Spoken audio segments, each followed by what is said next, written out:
I am Clara, 33 years old, and the founder of a highly successful boutique urban redevelopment firm in Chicago. I thought hosting my parents and siblings for a lavish Thanksgiving dinner would finally bridge the gap between us. I spent $15,000 on a private Michelin-starred chef, curating an unforgettable evening. But as the clock struck 6, not a single one of them showed up. They abandoned me gathering elsewhere in secret while I sat alone in my $3 million penthouse staring at an empty table in utter humiliation. Little did they know my grandfather would soon walk through my door with a single envelope that would completely destroy the cruel scheme they had planned for that very night. Before I continue this story, let me know where you are watching from in the comments below. Hit like and subscribe if you have ever been betrayed by the people who were supposed to love you the most. The smell of roasted sage truffle butter and perfectly seared heritage turkey filled my penthouse. Floor-to-ceiling windows offered a breathtaking panoramic view of the Chicago skyline, the city lights reflecting brilliantly off the fresh layer of snow falling outside. Inside, everything was flawlessly arranged to exact specifications. The long mahogany dining table was set for 8 people, adorned with crystal glasses, custom folded linen napkins, and a beautiful autumnal centerpiece featuring dark red roses and gold accents. I had hired Chef Henri, a highly sought-after culinary genius, to handle the evening. He and his assistant had been in my pristine kitchen since noon, meticulously preparing a feast that was meant to be the ultimate olive branch to my family. At exactly 6 in the evening, Chef Henri wiped his hands on his spotless white apron and gave me a warm professional smile. He announced that the carving was complete, the side dishes were resting in warming trays, and the wine had been breathing for the perfect amount of time. I thanked him, keeping my voice bright and entirely steady so he would not suspect anything was amiss. I handed him an envelope containing his payment and a very generous holiday tip. He wished me a wonderful Thanksgiving with my family, gathered his expensive knives, and stepped into the private elevator. As the heavy steel doors of the elevator slid shut, the quiet of the penthouse settled heavily around me. It was not a peaceful silence. It was the kind of silence that rings in your ears and makes your chest tight. The digital clock on the double oven glowed bright red, reading 6:15, then 6:30, then nearly 7. The doorbell never rang. I walked slowly around the massive dining table, trailing my fingers over the backs of the empty velvet chairs. For a woman who negotiated multi-million-dollar real estate deals and navigated ruthless corporate boardrooms every single day, I felt completely paralyzed in my own home. My boutique urban redevelopment firm was built from the ground up by my own 2 hands. I took forgotten, dilapidated buildings in prime neighborhoods and transformed them into high-end luxury spaces. I was respected in my industry. I was wealthy, independent, and secure. But standing there looking at the untouched crystal and the steaming, magnificent food, all that success felt entirely hollow. This expensive, beautiful dinner was supposed to be a testament to my hard work, a way to share my blessings with my parents, Patricia and Richard, my older brother Connor, and my younger sister Audrey. Instead, this immaculate room had just become a monument to my absolute humiliation. I pulled my phone from the pocket of my silk trousers. The screen was completely blank. There were no texts saying they were running late in traffic. There were no calls asking for parking directions to my building. I dialed my mother, Patricia, first. The phone rang 3 times before being forwarded directly to voicemail. I kept my face carefully blank, hitting end and dialing my father, Richard. Voicemail again. A cold knot began to form in the pit of my stomach. I dialed my older brother, Connor. Straight to voicemail. Finally, I called my younger sister, Audrey. The line did not even ring before the automated voice kicked in. They were sending my calls to voicemail on purpose.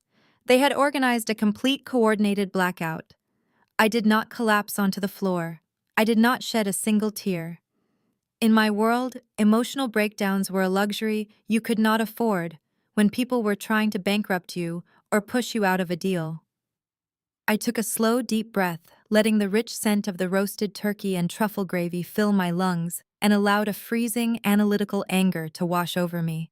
My mind immediately traced this targeted cruelty back to its origin. It was not a random slight.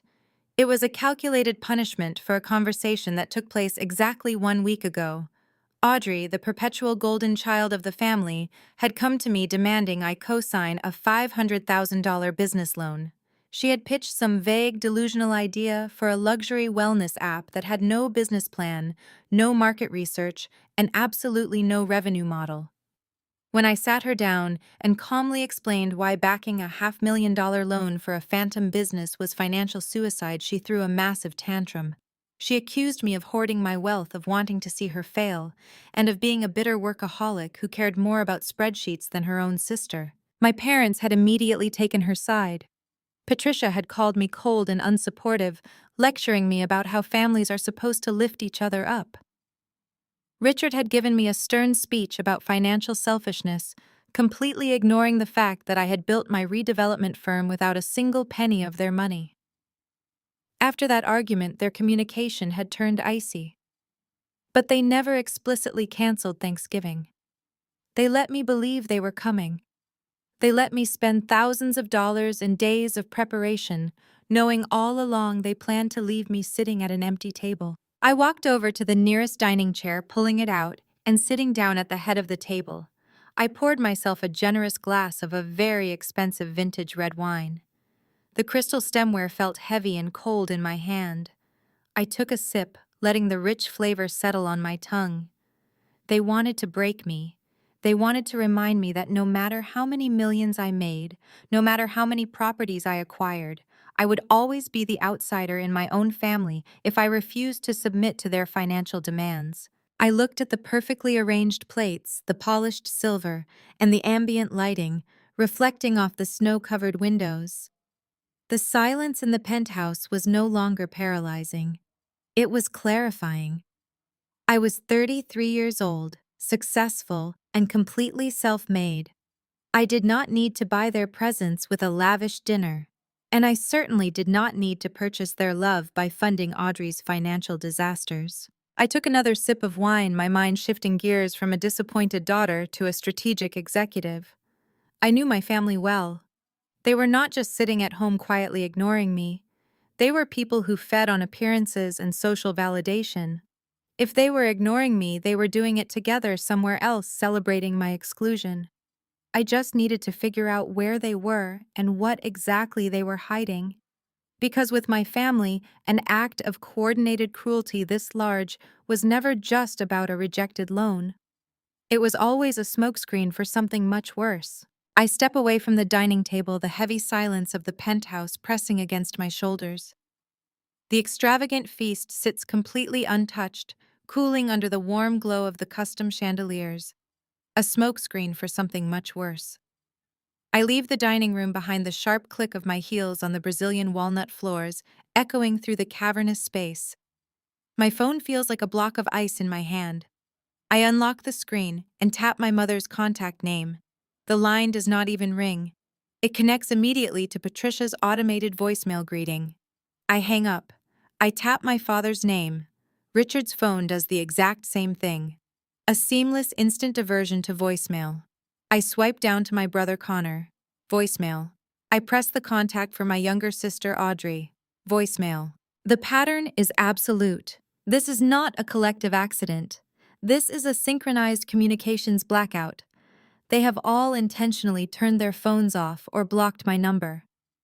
I walk down the wide hallway, passing the floor-to-ceiling windows that showcase the glittering Chicago skyline, and step into my home office. The room is a stark contrast to the festive decorations in the living area. It is a space of pure, unadulterated focus. A massive drafting table dominates the center of the room, covered in sprawling architectural blueprints for my latest commercial redevelopment project in the West Loop. I run my hand over the crisp blue lines and structural elevations. These blueprints represent a $40 million revitalization effort.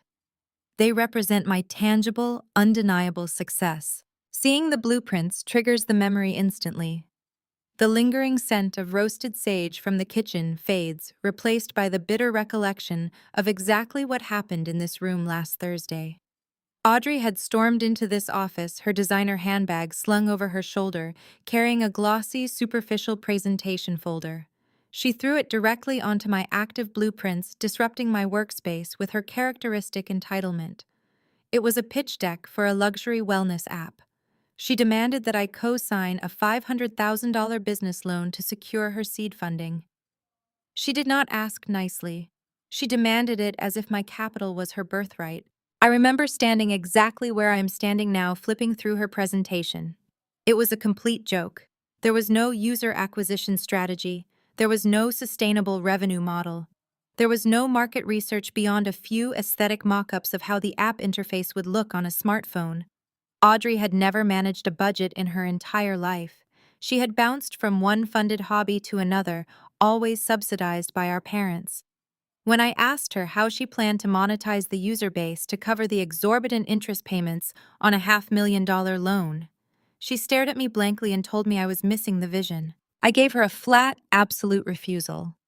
I told her I do not underwrite fantasies, and I certainly do not co-sign massive commercial loans for businesses that have zero path to profitability. The fallout was instantaneous and explosive. Audrey burst into tears, playing the victim with practiced perfection. Within an hour, my phone was ringing incessantly with hostile calls from Patricia and Richard. My mother accused me of being cold and sterile. She said my wealth had made me ruthless, and that families are supposed to lift each other up, regardless of the financial risk. My father lectured me on loyalty, insisting that my refusal to back Audrey was an act of extreme selfishness that embarrassed the family name.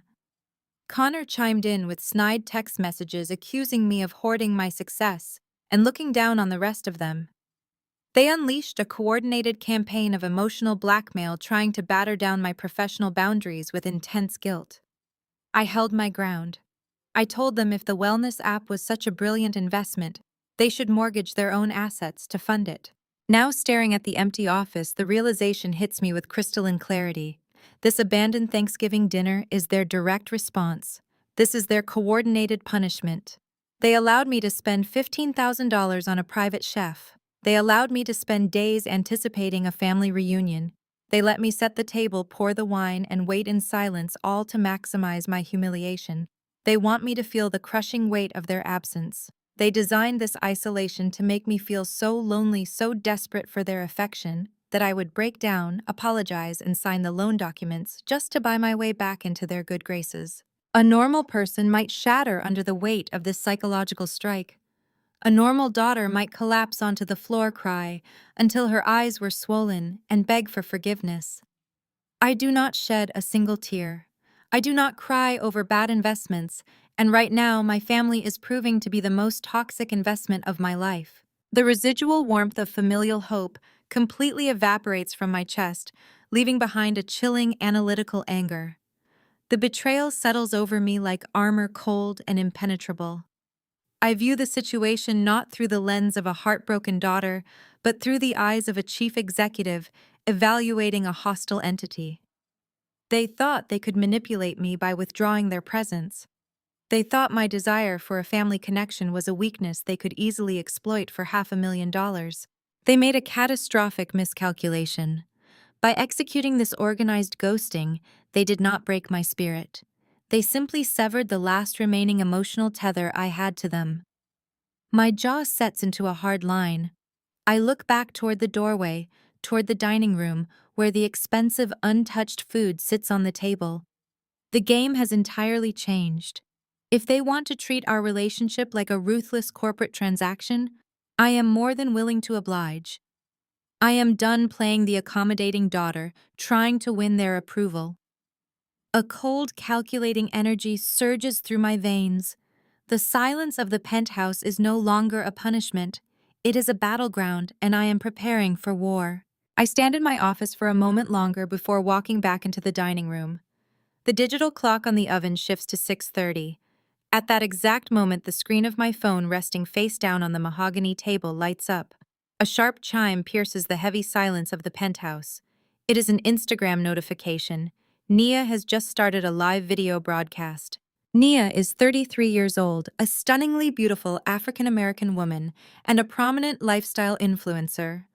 She married my older brother Connor 5 years ago, and since then, she has dedicated every waking moment to curating a flawless, aspirational aesthetic online. She monetizes her existence, turning every vacation, every outfit, and every family gathering into a sponsored brand opportunity or a viral moment. Her followers worship her projected lifestyle of effortless wealth and perfect familial harmony. I reach across the table and pick up the phone. I tap the glowing notification. The screen instantly fills with blinding warm light and the overlapping joyful chatter of a massive gathering. I watch the screen in absolute cold disbelief. They are not at a local restaurant. They are not at my parents' familiar colonial house in the suburbs. The video pans across a sprawling, unfamiliar suburban estate. The architecture is staggering in its scale and opulence. I see double-height ceilings adorned with intricate custom crown molding. I see a sweeping grand staircase lined with forged iron railings. I see imported Italian marble floors gleaming under the light of massive crystal chandeliers. My eyes track the figures moving through the frame. The entire family is there. My mother, Patricia, stands near a towering stone fireplace wearing a tailored silk dress, laughing loudly while holding a crystal flute of champagne. My father, Richard, stands beside her, looking relaxed and triumphant, holding a glass of aged scotch. Audrey is draped over a velvet sofa in the background, posing perfectly for the camera, showing absolutely no signs of the devastated, rejected entrepreneur she played just a week ago. Connor stands right next to Nia, wearing a smug, self-satisfied smirk, looking like a man who has just conquered the world. The children are running joyfully around a massive double-wide kitchen island, covered in a Thanksgiving feast that easily rivals the one sitting cold on my table. Nia flips the camera to face herself. Her makeup is immaculate, her long braids styled to perfection, catching the warm light of the chandeliers. She smiles brilliantly into the camera lens, delivering a practiced camera ready beam designed to convey absolute happiness and superiority. The most perfect Thanksgiving at our family's new estate. Nia announces, her voice dripping with artificial sweetness, projecting over the loud, cheerful noise of the room. She brings her champagne flute into the frame and clinks it against Connor's glass. Surrounding ourselves only with positive energy today. Hashtag family first. Hashtag blessed.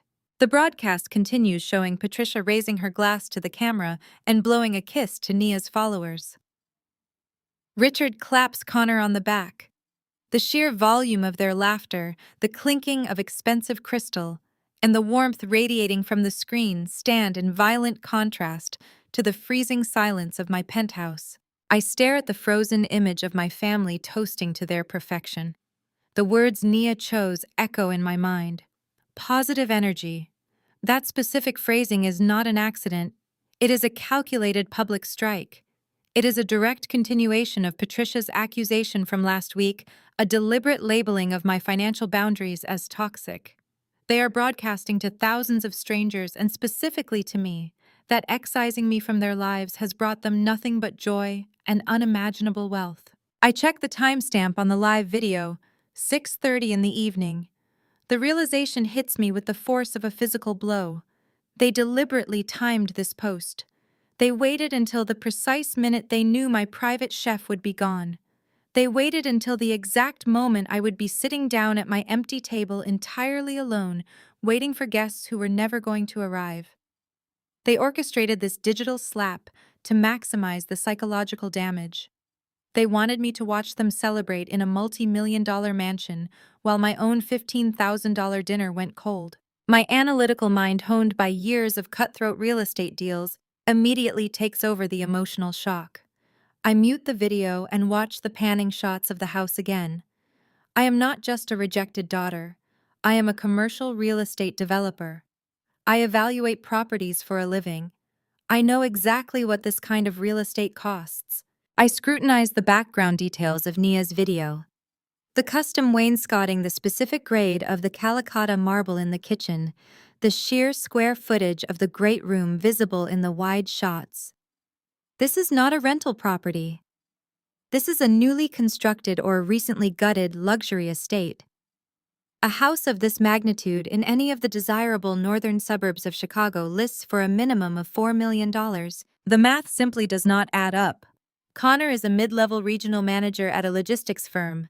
He is drowning in credit card debt, just trying to keep up with Nia's high-maintenance influencer lifestyle. Nia's brand sponsorships generate a decent income, but nowhere near enough to secure a mortgage for a $4 million mega mansion. Audrey is unemployed and was just begging for $500,000. My parents, Patricia and Richard, have a comfortable net worth on paper, but their assets are locked tightly in conservative index funds and their primary residence. They absolutely do not have $4 million in liquid cash to drop on a secret family estate. If they did not have the capital, how are they standing inside that house? How are they hosting a massive gala and calling it their family's new estate? I watched the video loop once more. Nia is spinning around, showing off the cavernous foyer. "We are so incredibly blessed to start this new chapter in our dream home," she says to her followers. "Building generational wealth and keeping the family circle tight." Generational wealth. The phrase catches in my mind, triggering a sudden sharp alarm. There is only one person in our entire bloodline who possesses actual generational wealth: my grandfather, Harrison. He holds an irrevocable trust worth tens of millions of dollars amassed from decades of brilliant and ruthless commercial property investments. But Harrison is notoriously frugal and highly protective of his trust. He despises frivolous spending. He would never authorize a $4 million withdrawal for Connor and Nia to play pretend on Instagram. He certainly would never fund a massive estate purchase without consulting me, his designated alternate power of attorney, and the only family member who shares his business acumen. I pause the video again, searching the background of the live stream. I look at the faces in the crowd. I scan the people mingling near the fireplace. I check the groups chatting by the kitchen island. I look for the familiar, imposing figure of my grandfather. Harrison is not in the video. My chest tightens. The entire family is celebrating a massive financial acquisition, chanting about generational wealth, and the patriarch who controls that wealth is completely absent from the footage. This coordinated exclusion is not merely a petty punishment for a rejected business loan. It is a victory party. They have acquired something massive, something life-changing, and they deliberately cut me out of the picture to revel in it, without my sharp analytical eyes questioning the math. They wanted me isolated and distracted by my own hurt feelings. I set the phone back down on the table. The cold, analytical anger hardens into something much more dangerous. They are hiding a massive financial anomaly, and they think I am too busy nursing my wounds to notice. They have made a fatal error. I do not retreat when challenged. I investigate. I leave the dining room behind and walk straight into my home office. The glow of the city lights outside casts long shadows across my drafting table, but I ignore the view. I sit down at my primary workstation, a sleek curved desk equipped with 3 high-definition monitors. I am no longer operating as a sister or a daughter. I am operating as the chief executive of a commercial redevelopment firm. I plug my phone into the workstation and cast Nia's saved live stream directly onto the largest central screen. I maximize the window. Every pixel is blown up, revealing the absolute truth hiding behind their digital celebration. I play the video again, this time muting the obnoxious overlapping laughter and the loud bass of the background music. I do not want distractions. I need to dissect this facade frame by frame. I press pause just as Nia spins the camera to capture the grand foyer. My eyes scan the architectural elements with professional ruthlessness. This is not a spec house built by a volume developer. This is custom high-end construction. I note the intricate details of the extravagant crown molding. It is multi-layered, likely milled from solid mahogany, a feature that easily adds tens of thousands of dollars to a renovation budget. I look closely at the flooring. It is not standard ceramic tile. It is seamless, large-format imported marble, laid perfectly without visible grout lines. I shift my gaze to the kitchen area visible in the background. The countertops are massive slabs of genuine Calicotta gold marble featuring thick waterfall edges that sweep down to the floor. The custom cabinetry extends all the way to the 12-foot ceilings. I estimate the sheer scale of the property based on the depth of field in the video. The great room alone spans at least 1,000 square feet. A house with these proportions built with these specific ultra-luxury materials carries an astronomical carrying cost. I mentally calculate the property taxes, the heating and cooling utility bills, the landscaping, and the premium home insurance required for an estate of this magnitude. This is a property that bleeds cash every single month just to maintain its basic existence. The disconnect between the physical reality of this estate and the financial reality of my family is glaring. It is a mathematical impossibility. I pull up a blank spreadsheet on my second monitor. I start plugging in the hard numbers I know to be true. Connor is a mid-level regional manager at a logistics firm. His base salary is public knowledge within his industry, capped at perhaps $150,000 a year. Nia is a lifestyle influencer. While she projects immense wealth, I know the influencer economy intimately from my firm's marketing division. Her brand deals provide a fluctuating, unreliable income stream, most of which she immediately reinvests into designer clothes and luxury vacations to maintain her online aesthetic. I type their estimated combined gross income into a cell. Then I calculate the debt-to-income ratio required to secure a jumbo mortgage for a $4 million estate. No underwriter in the country would approve them. They would need a minimum down payment of $800,000 in liquid cash just to sit at the closing table, plus verifiable reserves. Connor and Nia do not have $800,000. They have leased luxury cars and maxed out premium credit cards. My parents are equally incapable of funding this. Richard and Patricia have always prioritized looking wealthy over actually being wealthy. Their net worth is tied up in their colonial home and a conservative retirement portfolio. They cannot liquidate $4 million without triggering massive capital gains taxes and alerting their financial advisors to a catastrophic depletion of their assets. Audrey is entirely out of the equation, having just begged me for seed money to launch a non-existent wellness app. The math simply does not work. Unless they acquired an enormous undocumented infusion of untraceable cash, this house is a financial mirage. I hit play on the video again, letting it run forward in silence. The camera pans past the towering stone fireplace. I freeze the frame. My eyes lock onto the people standing in the background. There is Audrey. She is holding a crystal glass leaning against the marble counter. She is wearing a smug, utterly satisfied smirk. It is not the smile of a woman enjoying a holiday meal. It is the predatory grin of someone who believes she has just won a war. Beside her, Patricia raises her glass in a toast, her posture radiating arrogant triumph. The realization washes over me cold and absolute. This was not a spontaneous change of plans.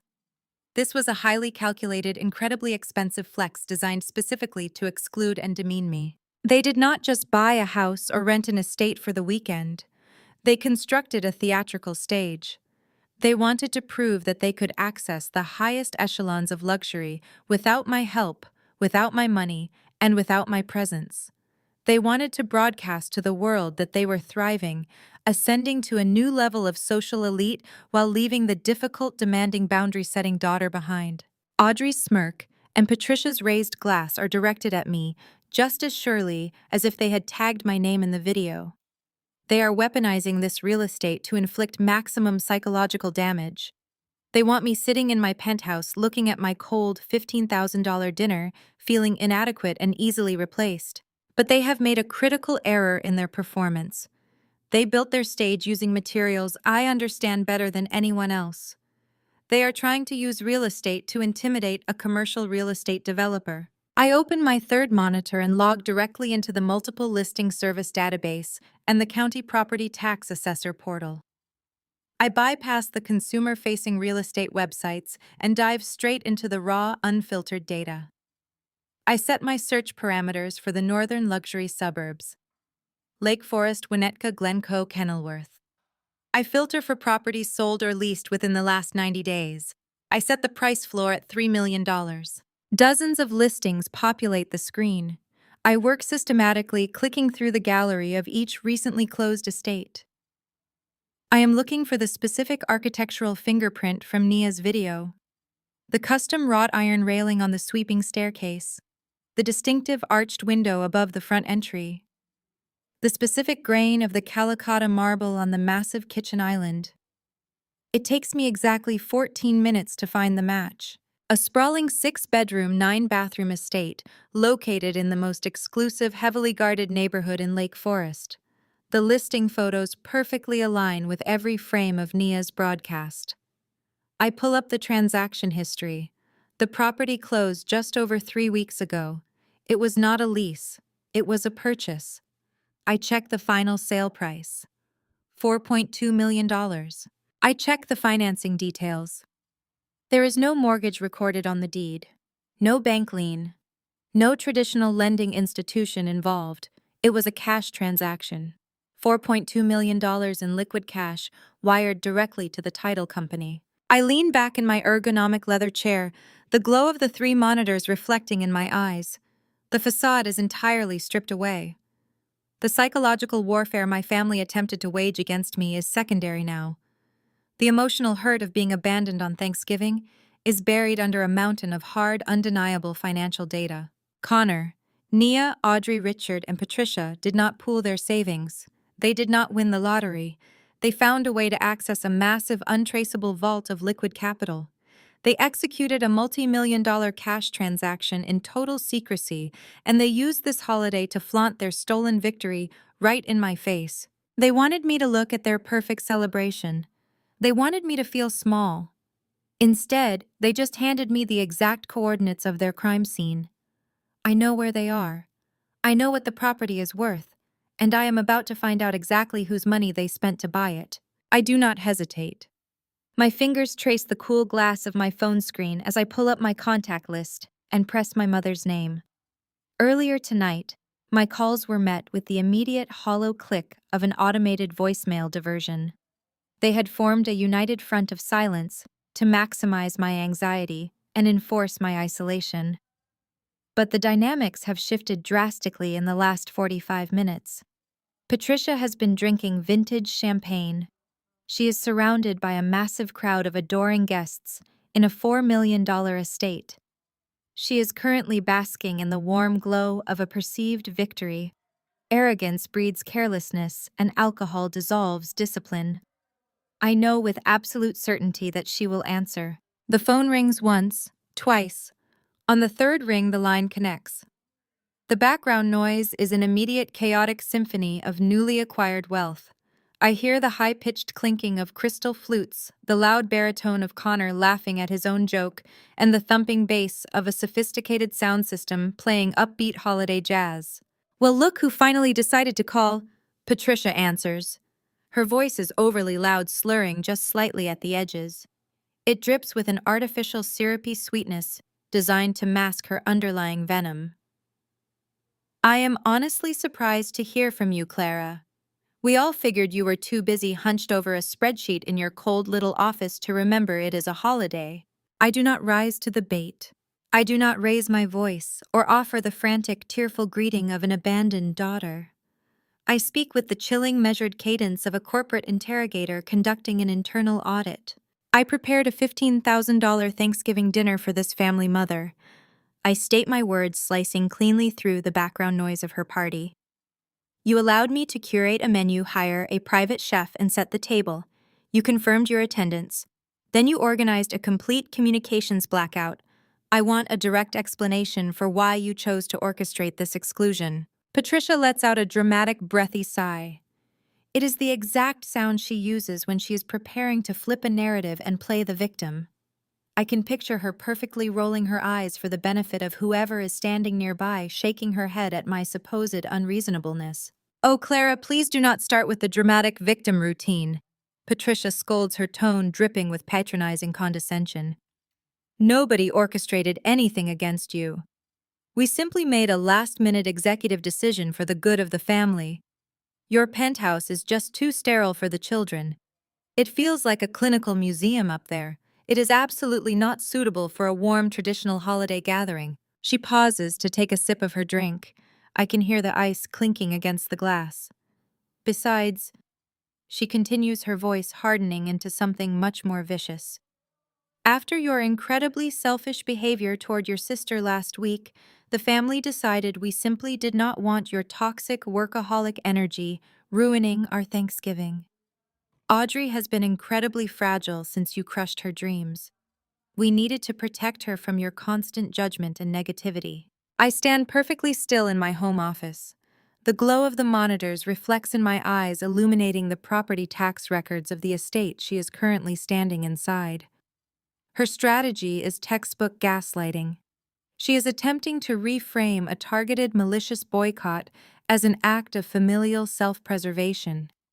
She expects me to defend my penthouse, to apologize for hurting Audrey, to beg for a second chance to prove my warmth. She expects the emotional reaction of a neglected child desperate for maternal validation. I deliver the calculated response of a chief executive officer, protecting Audrey's dreams. I repeat, letting the phrase hang in the air like a bad joke. Mother Audrey demanded that I personally guarantee a $500,000 commercial loan for a wellness app that does not exist. She brought me a presentation folder containing nothing but stolen internet aesthetics and hollow buzzwords. She has no coding experience, no market research, zero user acquisition strategy, and absolutely no path to profitability. You are missing the vision, Patricia snaps, parroting Audrey's exact defensive language from last week. You have all that money, Clara. You have limitless resources, but you refuse to share your blessings. You are completely morally bankrupt. I am financially literate. I correct her, my voice dropping to a lethal, icy register. Refusing to fund a delusional business venture is not toxic. It is basic financial literacy. Audrey is 30 years old. She has never held a job for more than 6 consecutive months. She treats entrepreneurship like a luxury hobby, fully expecting someone else to underwrite the inevitable failure. Backing her delusions would not be an act of sisterly love. It would be an act of financial suicide. Patricia gasps indignantly. I can hear her shifting her weight, her heels clicking against the imported marble floors I have just been analyzing on my screens. She is losing her grip on the conversation.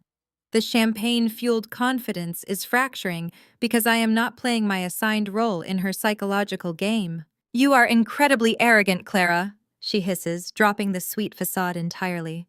You think because you build fancy high-rises, you are suddenly better than the people who raised you. You look down on us. You sit in your ivory tower and judge this family, but you know absolutely nothing about loyalty. In this family, we support each other. We are building a legacy, something far bigger than your selfish little redevelopment firm. Her choice of words is fascinating. Building a legacy. It aligns perfectly with Nia's social media broadcast about generational wealth. They are actively utilizing corporate terminology to justify whatever massive financial transaction they have just executed. A legacy, I say, testing the word on my tongue. I lean forward, resting my fingertips on the edge of my desk. That is a very big word, Mother. Just like the $4.2 million estate you are currently standing inside is a very big house. Tell me, how exactly does a family that relies on my charity to fund a startup suddenly secure a multi-million-dollar cash transaction in Lake Forest? The music in the background of her party seems to vanish. The silence on the other end of the line is absolute and terrifying. There is a sharp, frantic intake of breath. Patricia's manufactured outrage evaporates, replaced instantly by raw, unfiltered panic. She did not expect me to know. She thought the digital blackout would keep me blind and isolated. I have no idea what you are talking about, Patricia stammers. Her voice drops to a frantic whisper. She is clearly walking rapidly away from the crowd, trying to find a quiet room. The clinking glasses fade into the distance. You are acting crazy, Clara. You are making up wild stories because you are upset about dinner.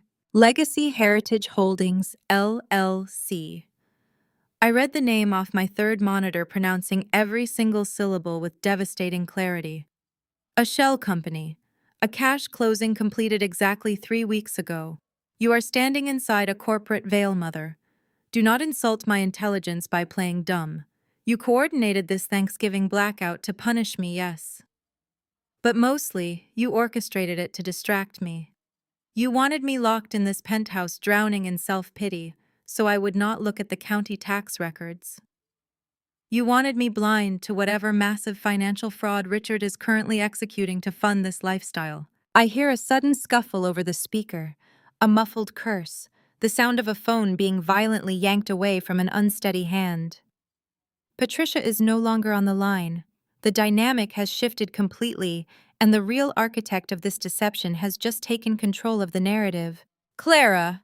A deep, gravelly voice barks through the speaker. It is my father, Richard. He does not sound frantic like Patricia. He sounds furious.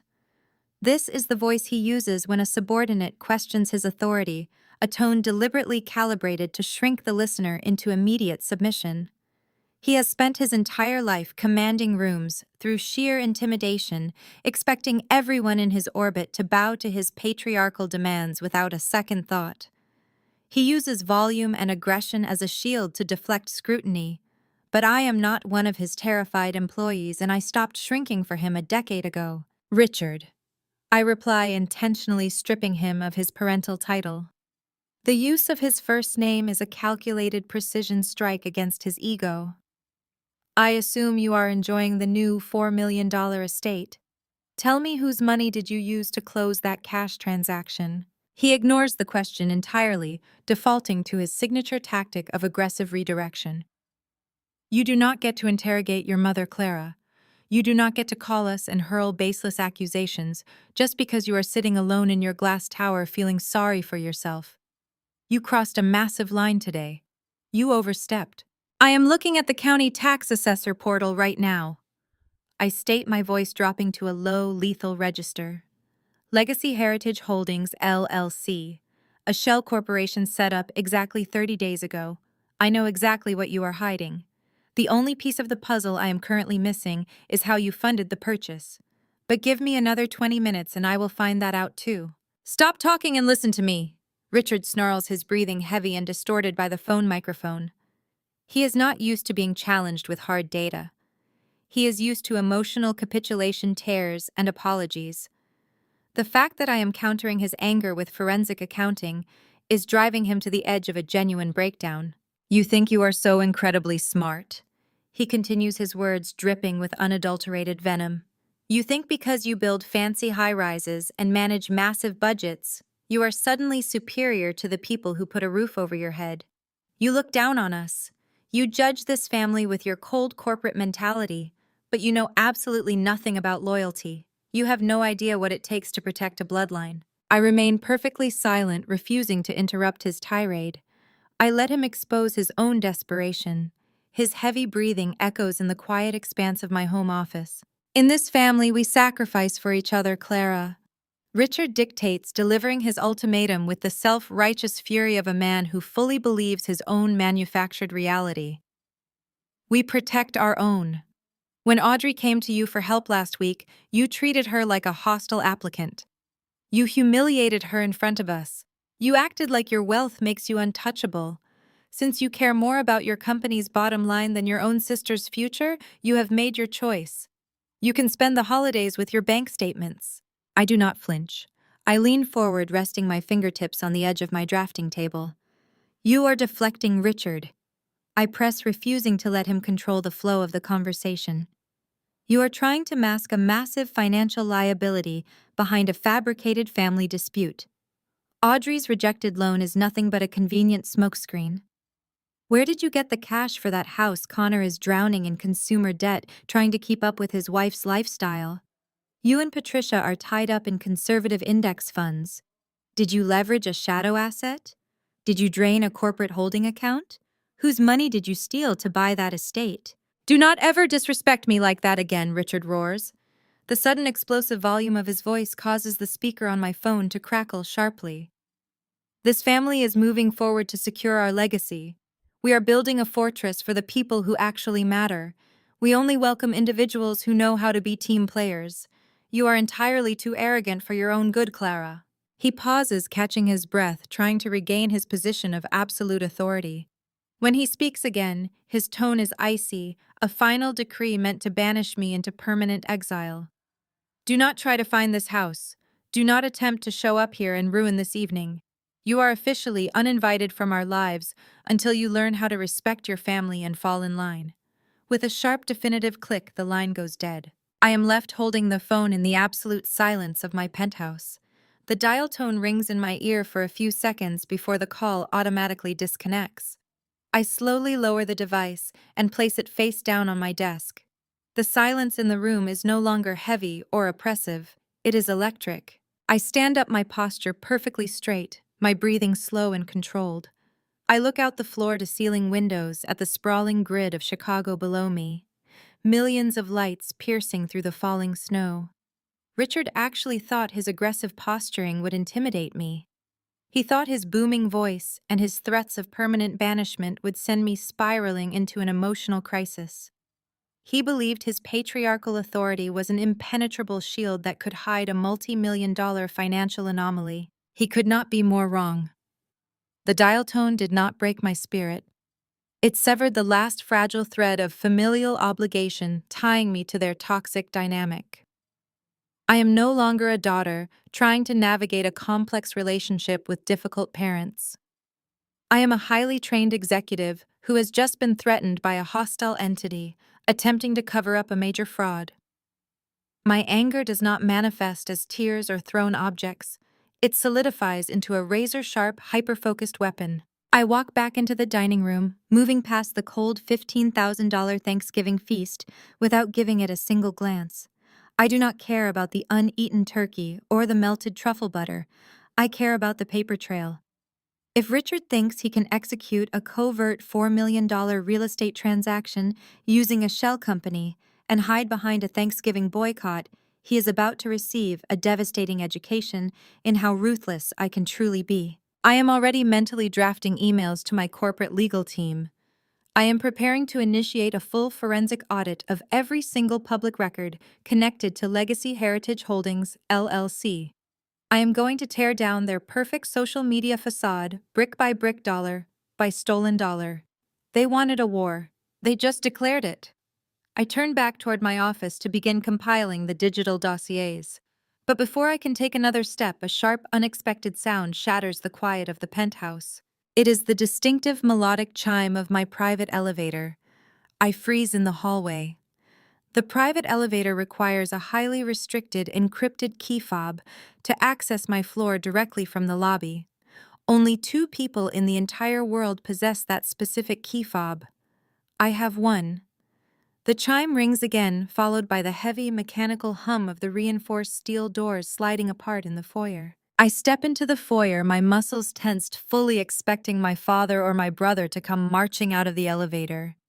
I brace myself for a physical confrontation, ready to order security to remove them from my building. I am prepared for Richard to bring his aggressive posturing directly to my doorstep, thinking he can intimidate me in my own home. The heavy steel doors slide apart with a soft mechanical hiss. But the figure standing inside the wood-paneled elevator car is not my father, nor is it my brother. The breath catches in my throat. I stare in absolute shock at the man leaning heavily against the brass handrail. It is my grandfather, Harrison. He is 78 years old, the formidable former commercial real estate tycoon, and the undisputed patriarch of our family. Harrison is a man who built an empire from nothing, navigating the cutthroat Chicago property market for decades with a legendary, ruthless intelligence. I have only ever known him to be impeccably dressed, standing tall, radiating absolute authority in tailored suits and cashmere overcoats. He is a man who commands respect simply by entering a room. Tonight he looks entirely different. He looks exhausted. He is covered in a thick layer of fresh snow. The shoulders of his dark wool overcoat are dusted white, and snowflakes cling to the brim of his classic fedora. He is leaning heavily, almost desperately, on his carved wooden cane. His breathing is shallow and labored, a visible cloud of vapor escaping his lips in the cold air of the elevator cab. The brutal Chicago winter storm raging outside has clearly taken a severe physical toll on him. His hands gripping the head of his cane are trembling slightly from the freezing temperature. Yet despite the physical exhaustion, his eyes are fierce. They are sharp, unyielding, and burning with a terrifying alertness. He is not a confused, wandering elderly man. He is a tactician who has just survived a hostile encounter. Grandfather. I gasp, the cold corporate armor I had just erected shattering instantly. I rush forward, crossing the threshold of the elevator to support him. I wrap my arm around his shoulders, feeling the freezing dampness of his coat, and gently guide him out into the warm, brightly lit foyer of my penthouse. He steps heavily, his cane thudding against the Brazilian walnut floor. "Get out of the cold!" I say, my voice thick with sudden, overwhelming concern. I help him shrug off the snow-covered overcoat, handing his hat and gloves to the side. His suit jacket underneath is immaculate, but his posture lacks its usual rigid perfection. I can feel the chill radiating off his skin. Chicago winters do not get any more forgiving with age. Harrison remarks, his voice raspy, sounding like grinding stones. He attempts a faint, tight-lipped smile, but the sheer physical exertion of his journey is impossible to hide. I usher him past the foyer and into the expansive living room, guiding him toward the plush leather sofa positioned directly in front of the modern gas fireplace. I grab a cashmere throw blanket from an armchair and drape it over his lap. "How did you get here?" I demand, my mind racing to process the logistics of his arrival. "The storm outside is blinding. The roads are terrible. Why are you not with them?" As the words leave my mouth, a horrifying realization crashes over me. The sheer, unadulterated cruelty of the situation crystallizes in my mind. I replay the footage of Nia's Instagram livestream in my head. I remember scanning the background of the massive $4 million estate, looking at the laughing faces, the clinking glasses, the roaring stone fireplace. I realize now who I did not see. I did not see Harrison. They did not just abandon me tonight, they abandoned him, my family. The people who constantly preach about loyalty and legacy deliberately left an elderly man to navigate a brutal winter storm on Thanksgiving night. But the horror goes much deeper than simple neglect. I know the truth about the Lake Forest estate. I know they purchased it using a shell company, and I know they could only fund that purchase by illegally siphoning money from Harrison's irrevocable trust. They did not just abandon him, they abandoned the very man whose wealth built their entire foundation. They used his money to buy a palace, threw a lavish party to celebrate their theft, and left the rightful owner of those funds out in the freezing snow. The utter depravity of their actions makes my blood run cold. It is a level of malice that borders on sociopathic. "I took a private car service." Harrison replies, his breathing beginning to steady as the warmth of the fireplace washes over him. "I paid the driver triple his usual holiday rate to navigate the blizzard. It was the only way to ensure I arrived here undetected." He does not sound like a victim. He sounds like a general describing a successful tactical retreat from enemy territory. I walk over to my custom wet bar and pour a generous measure of his favorite single malt scotch into a heavy crystal glass. I bring it back to him, handing it over carefully. He takes it with a nod of gratitude, his hands still shaking slightly, and takes a slow, deliberate sip. The amber liquid seems to bring some color back to his pale cheeks. "They thought they had me cornered," Harrison says, his voice gaining strength, the familiar commanding cadence returning.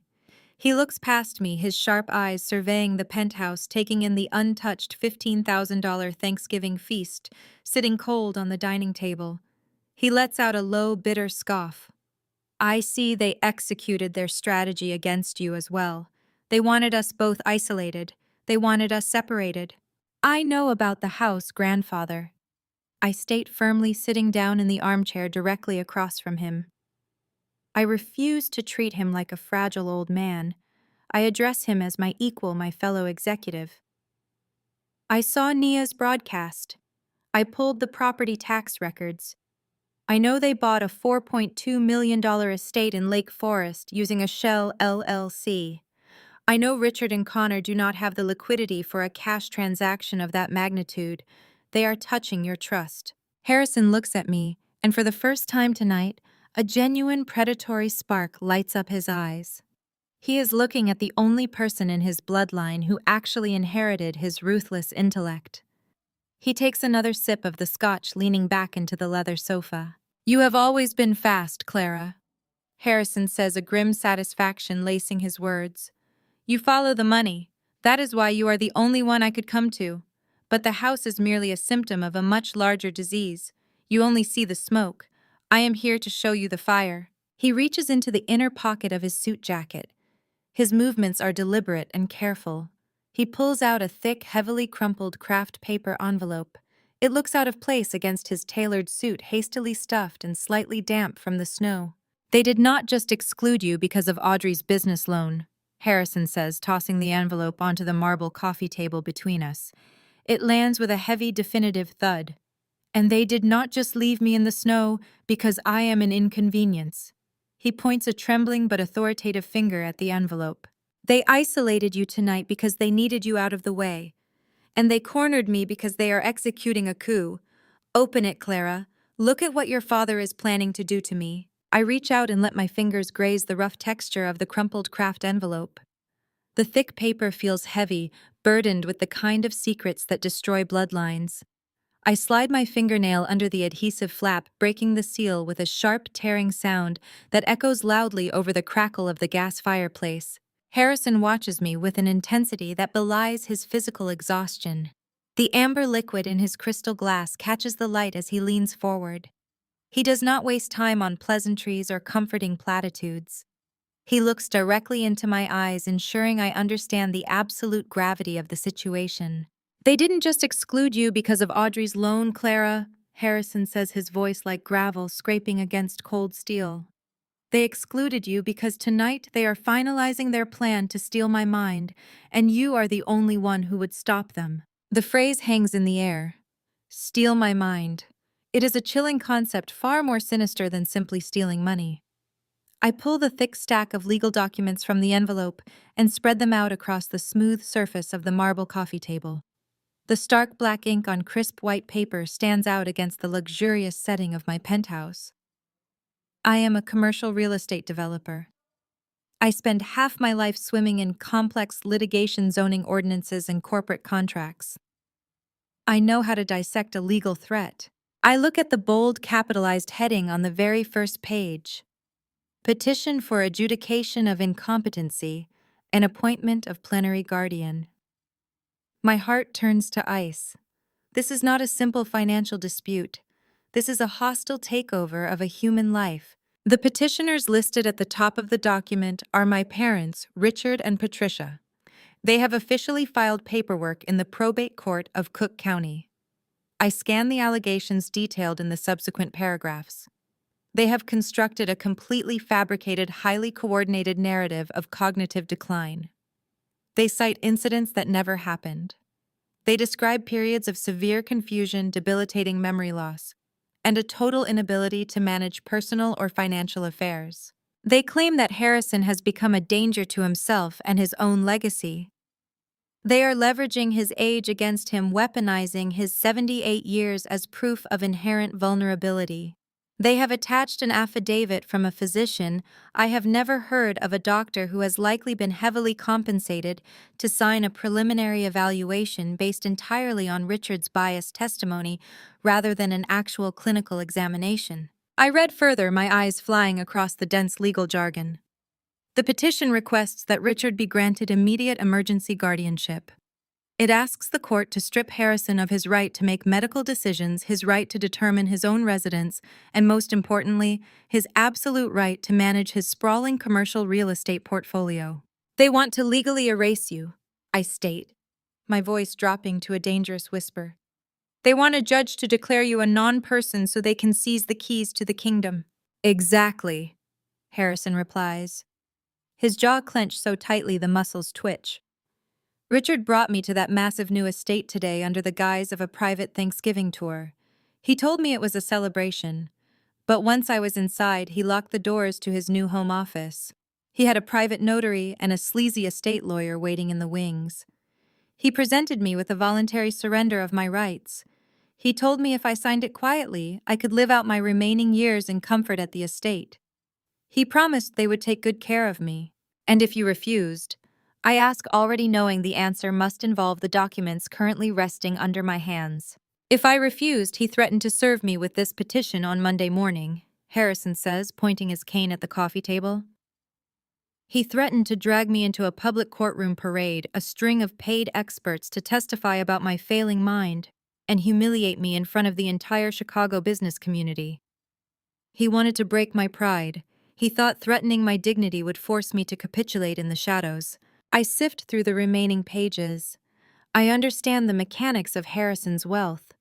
The core of our family's empire is held within a massive, irrevocable trust. Harrison is the primary trustee.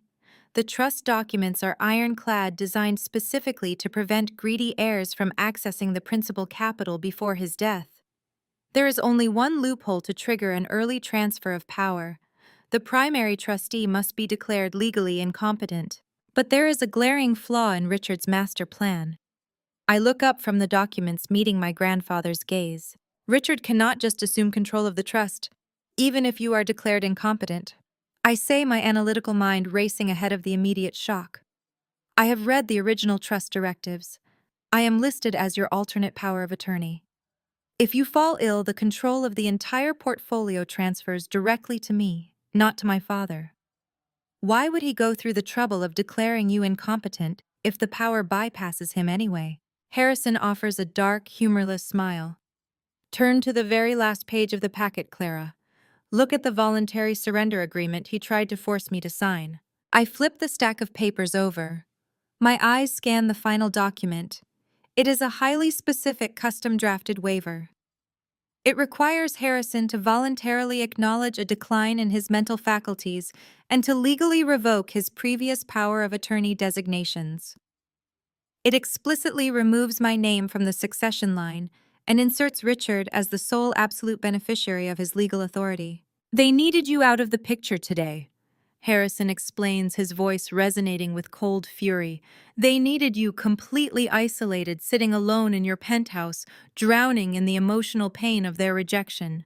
If you were at that house, you would have seen the trap immediately. You would have reviewed the documents. You would have called your corporate lawyers and shut the entire operation down before the notary even uncapped his pen. The sheer scale of their malice is staggering. They orchestrated the entire Thanksgiving boycott to clear the battlefield. They weaponized my emotional vulnerability to ensure I would not intervene while they executed a legal coup against my grandfather. They bought the $4 million estate with stolen trust funds to serve as both their victory palace and Harrison's gilded cage. I gather the legal documents and place them neatly back inside the craft envelope. The sting of the empty dining room is completely eradicated. The hurt is gone, replaced entirely by a surge of adrenaline and a burning desire for absolute retribution.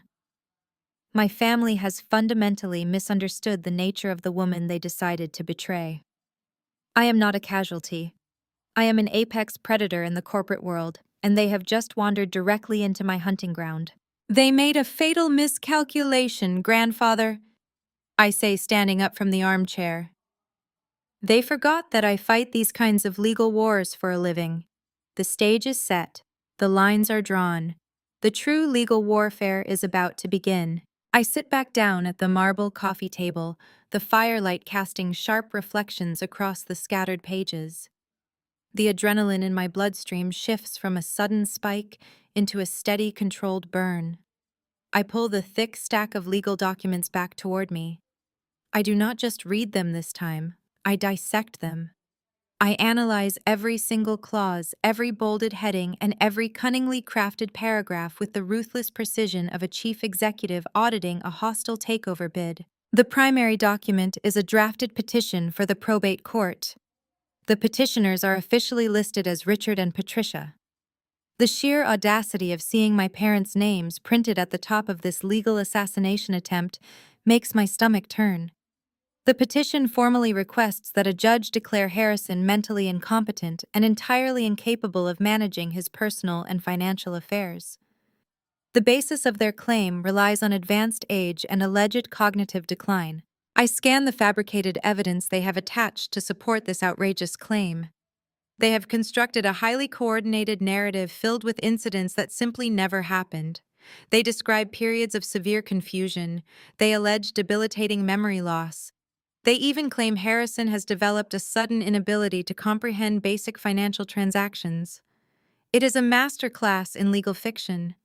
They have attached an affidavit from a physician I have never heard of before. This doctor has clearly been heavily compensated to sign a preliminary evaluation based entirely on Richard's biased testimony rather than an actual rigorous clinical examination of my grandfather. They are attempting to weaponize his 78 years of life against him. They want to use his age as indisputable proof of inherent vulnerability. They are asking the court to strip Harrison of his fundamental human rights. They want to revoke his ability to make his own medical decisions, his right to determine his own primary residence, and most importantly, his absolute right to manage his sprawling multi-million-dollar commercial real estate portfolio. I look across the table at Harrison.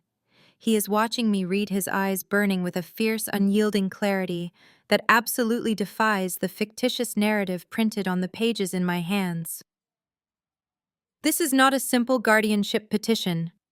I state, my voice dropping to a dangerous, icy register. This is a carefully orchestrated legal coup.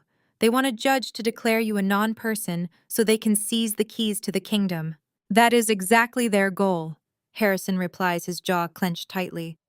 My entire life's work is locked inside an irrevocable trust. You know the structure of my wealth better than anyone else in this family, Clara. You know that I built that trust specifically to protect the principal capital from greedy heirs who want to liquidate assets for quick cash. He is absolutely right. The core of our family empire is held within that massive trust. Harrison is the primary trustee, and the documents governing that trust are famously ironclad. They were designed by top-tier estate lawyers to ensure that the wealth continues to generate revenue for generations, strictly preventing anyone like Richard or Connor from accessing the core funds to finance their vanity projects. There is no easy way to break the trust. There is only one loophole, I say, tracing the edge of the petition with my index finger. The primary trustee must be declared legally incapacitated. If a judge rules that you are no longer mentally fit to manage the portfolio, the trust's defense mechanisms disengage. The power of attorney automatically activates, transferring total control of all assets to your designated successor. This is the ultimate motive. Richard does not care about Harrison's health or well-being. Richard cares about the impenetrable wall surrounding the family fortune. By declaring Harrison incompetent, Richard plans to breach that wall and gain unfettered access to the liquid capital. That is how they funded the $4 million shell company purchase for the Lake Forest estate. They are preemptively draining the accounts, confident that they will soon have the legal authority to cover their tracks. But there is a massive, glaring flaw in Richard's master plan. I pull the original trust directives from the bottom of the stack and spread them out on the table. Richard cannot just assume control of the trust, even if you are declared incompetent. I explain, my analytical mind racing ahead to the inevitable legal battle. I know these original documents inside and out. I am listed as your alternate power of attorney. If you fall ill or lose your faculties, the control of the entire portfolio transfers directly to me, not to my father. Why would he go through the immense trouble and expense of declaring you incompetent if the power legally bypasses him entirely? Harrison offers a dark, humorless smile. He reaches over and taps the very last document in the stack. Read the voluntary surrender agreement he tried to force me to sign this afternoon, Harrison says, his voice resonating with cold fury. I pull the final document toward me. It is a highly specific custom-drafted waiver. It requires Harrison to voluntarily acknowledge a severe decline in his mental faculties. But more importantly, it requires him to legally revoke his previous power of attorney designations. The document explicitly removes my name from the succession line. It inserts Richard as the sole absolute beneficiary of Harrison's legal and financial authority. The entire Thanksgiving boycott finally makes perfect, terrifying sense. They needed you out of the picture today, Harrison explains. They needed you completely isolated, sitting alone in your penthouse, drowning in the emotional pain of their rejection. If you were at that house today, you would have seen the trap immediately. You would have reviewed these documents. You would have called your corporate lawyers and shut the entire operation down before the notary even uncapped his pen. I stare at the voluntary surrender form. The sheer scale of their malice is staggering.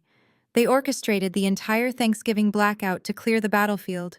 They weaponized my emotional vulnerability to ensure I would not intervene while they executed a legal coup against my grandfather. They bought the $4 million estate with stolen trust funds to serve as both their victory palace and Harrison's gilded cage. Richard locked me in his new home office. Harrison continues, his hands gripping his cane. He had a private notary and a sleazy estate lawyer waiting in the wings. He told me if I signed this surrender quietly, I could live out my remaining years in luxury at the new estate. If I refused, he threatened to serve me with this court petition on Monday morning. He threatened to drag me into a public courtroom, parade a string of paid medical experts to testify about my failing mind and humiliate me in front of the entire Chicago business community. He wanted to break my pride. He thought threatening my dignity would force me to capitulate in the shadows before the courts open on Monday. The countdown has already started. We have until Monday morning before Richard files the petition and initiates a brutal public legal war. I gather the documents and place them neatly back inside the craft envelope. The sting of the empty dining room is completely eradicated. The hurt is gone, replaced entirely by a surge of adrenaline and a burning desire for absolute retribution. My family has fundamentally misunderstood the nature of the woman they decided to betray. I am not a casualty. I am an apex predator in the corporate world, and they have just wandered directly into my hunting ground. They made a fatal miscalculation, grandfather, I say, standing up from the armchair and looking down at the evidence of their treason. They forgot that I fight these kinds of legal wars for a living. The stage is set. The lines are drawn. The true legal warfare is about to begin. I step away from the coffee table and walk over to my custom wet bar, pouring myself a glass of sparkling water. The vintage red wine I poured earlier has entirely lost its appeal. Alcohol clouds judgment, and right now I require absolute microscopic clarity. I look back at my grandfather. He is watching me with a silent, approving intensity. The grief of being an abandoned daughter has entirely evaporated from my system. The hollow ache in my chest is completely gone. In its place is the cold, calculated precision of a chief executive officer preparing for a hostile corporate takeover. I do not feel betrayed anymore. I feel challenged, and nobody challenges my territory without facing catastrophic consequences. I return to the living room and sit opposite Harrison. My posture is rigid, my mind organizing data points at lightning speed. We are no longer a grandfather and a granddaughter seeking emotional comfort. We are two commanding officers in a war room outlining a lethal counteroffensive. My family expects us to be emotional. They expect me to be crying in my penthouse. They expect Harrison to be trembling in fear of a public court battle. They are relying on our predictable, desperate human reactions to execute their fraud. We will absolutely not give them that satisfaction. We do not play defense. I state, my voice stripped of any familial warmth. If we wait for Richard to file that petition on Monday morning, we are fighting on his timeline. We are letting him set the narrative in the probate court. We have to strip him of his leverage before the courthouse doors even open. Harrison nods slowly, his hands resting on the polished wood of his cane.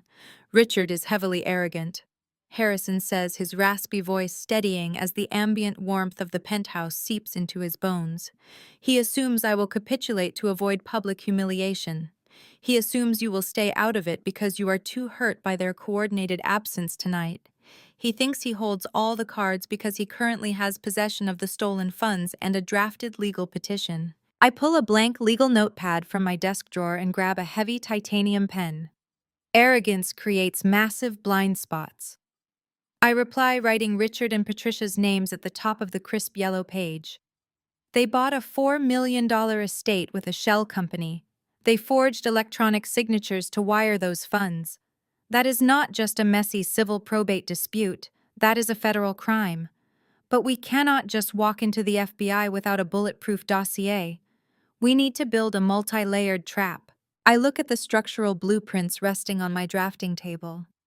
Constructing a trap is no different from constructing a luxury high-rise building. You need a solid foundation, impenetrable load, bearing pillars, and an execution schedule that leaves zero room for structural failure. I explained this to Harrison, outlining exactly how we will use their own hubris against them. We will let them weave their web of lies so tightly that they end up hanging themselves with it. I draw a harsh, dark line under my parents' names on the notepad. The foundation of our trap is absolute radio silence. I declare. We do not call them tonight. We do not text them. We do not demand explanations or hurl threats.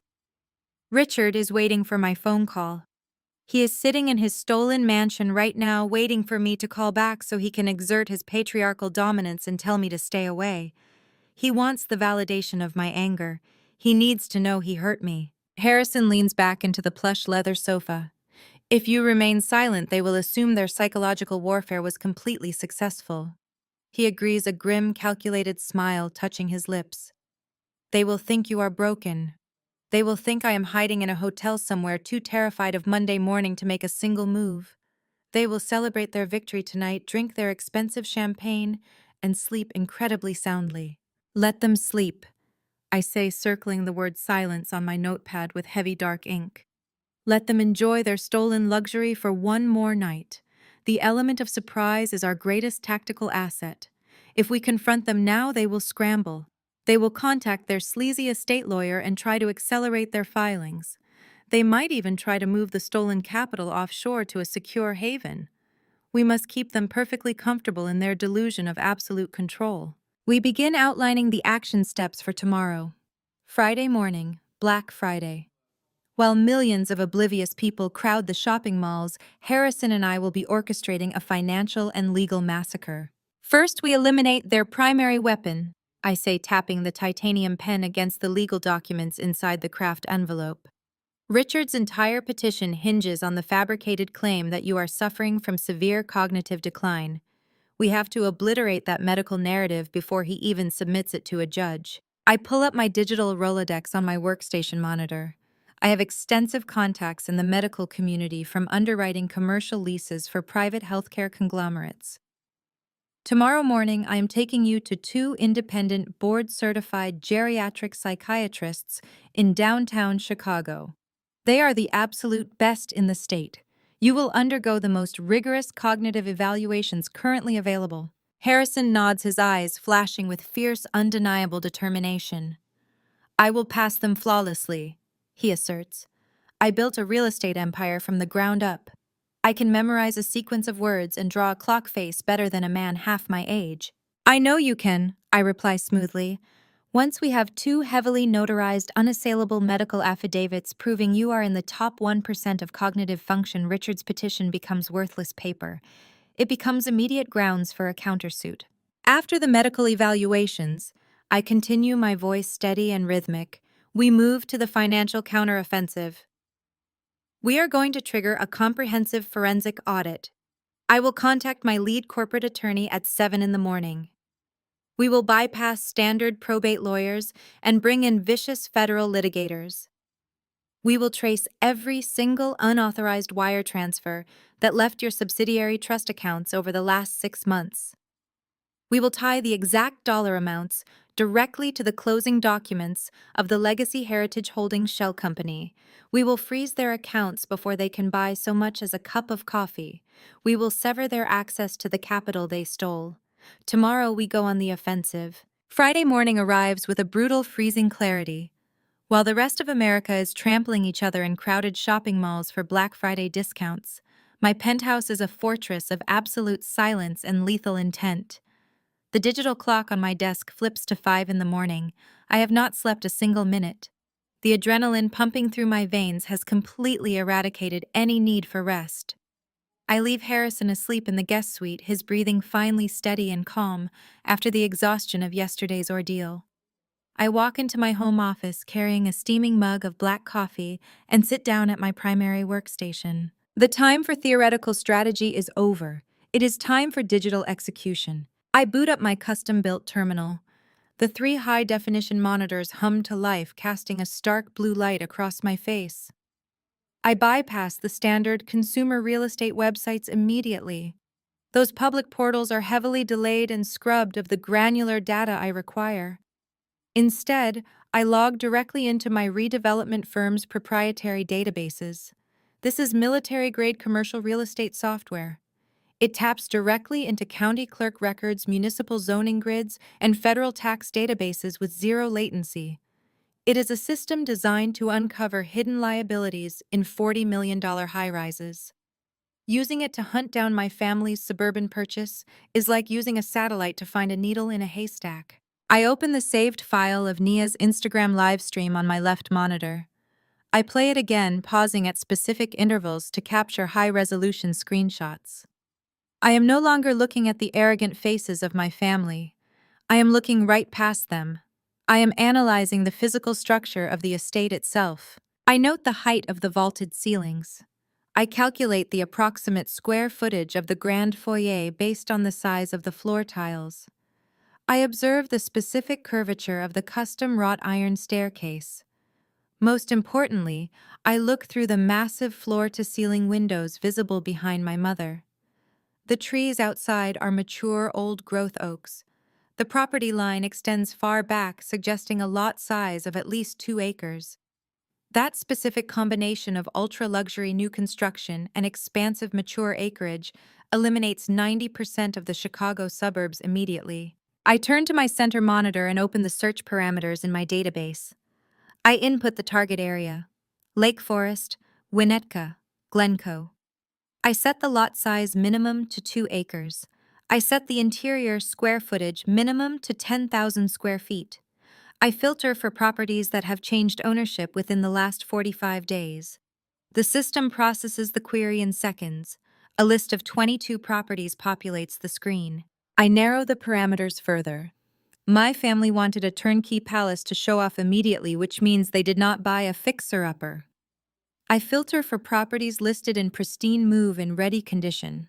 The list drops to 8. Now I apply the ultimate filter. I know Richard and Patricia do not have the liquid capital to secure a traditional jumbo mortgage for a house of this magnitude without raising massive red flags with their financial advisors. Connor and Nia certainly cannot qualify for a loan of this size. This had to be an under-the-radar acquisition.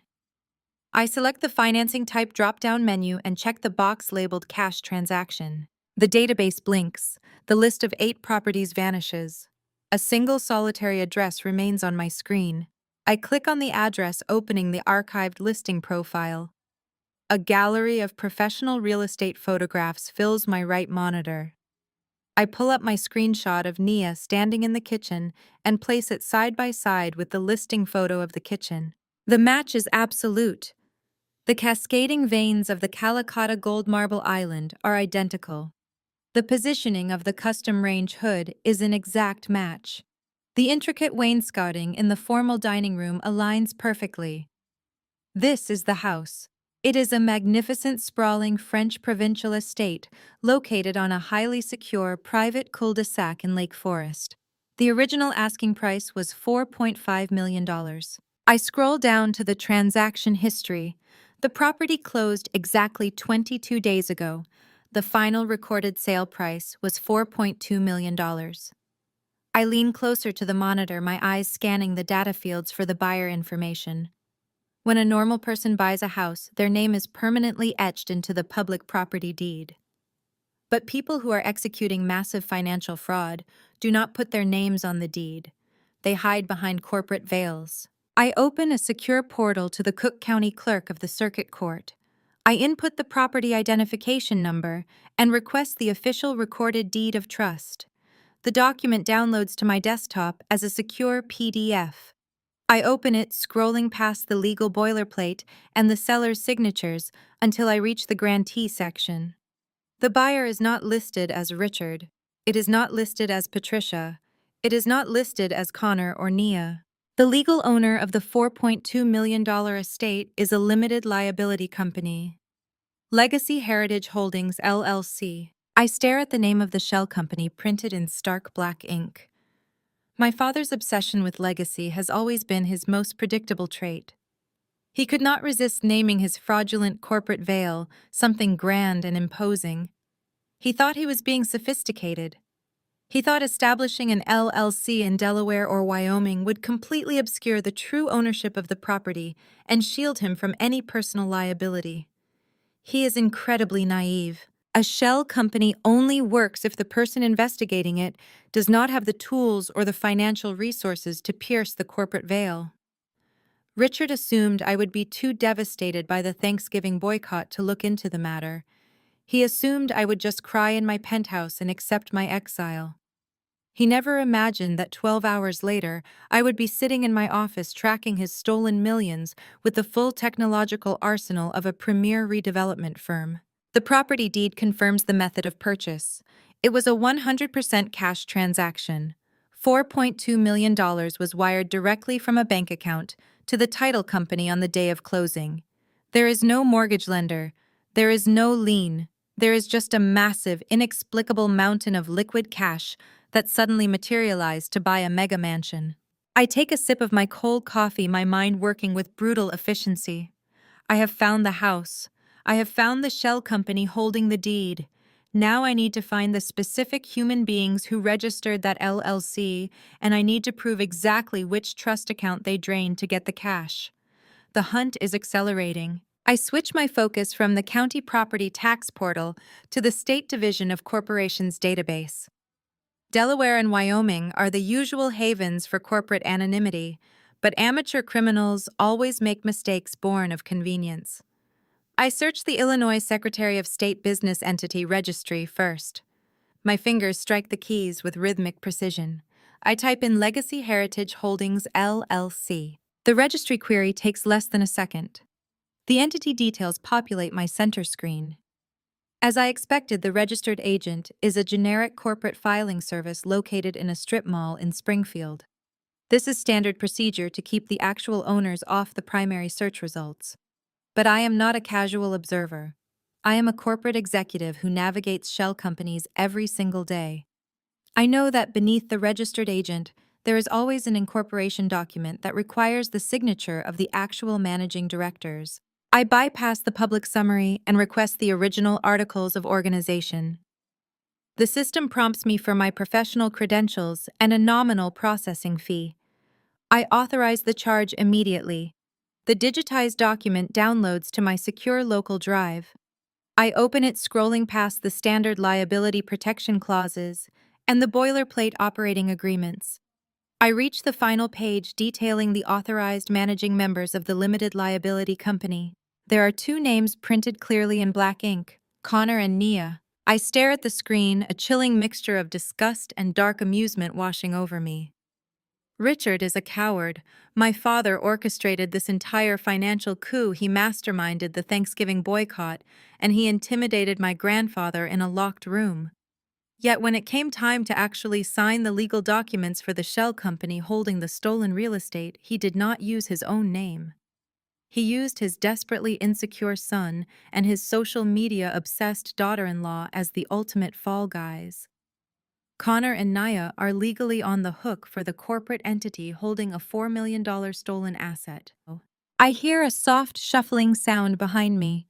I turn my chair to see Harrison standing in the doorway of my office. He is leaning on his carved wooden cane, dressed in the spare clothes I provided him last night. Despite the early hour, his eyes are sharp and alert. He has clearly sensed the shift in the atmosphere of the penthouse. I gesture toward the screen. I tell him I found the house. I tell him I found the shell company. I point directly to the names of his grandson and his grandson's wife listed as the managing directors. Harrison walks slowly toward my desk. He looks at the articles of organization displayed on the monitor. His jaw tightens, the muscles working furiously under his weathered skin. He does not express shock. He expresses the cold, calculating fury of a man who has just confirmed a treasonous act within his own ranks. They need capital to fund a $4 million cash closing. Harrison says, his voice a low, dangerous rumble. They did not get a mortgage. They bypassed the primary trust defense mechanisms because they have not yet successfully declared me incompetent. That leaves only one vulnerable point of entry. He reaches into his pocket and retrieves his secure, encrypted smartphone. This device is completely separate from his public phone. It is linked directly to the private wealth management portals of his secondary holding accounts. These are subsidiary trust accounts, liquid capital reserves designed to fund commercial property acquisitions and cover emergency corporate liabilities. They are accounts he checks infrequently because they are meant to sit dormant until a massive transaction is required. Harrison authenticates his identity using biometric scans and complex passcodes. I watch as the private banking dashboard materializes on his screen. He navigates to the subsidiary holding accounts. He taps on the primary liquid reserve. The color instantly drains from his face. He lowers the phone slightly, his breathing shallow. He places the device flat on my desk so I can see the screen. The account balance is completely decimated. I pull the phone closer.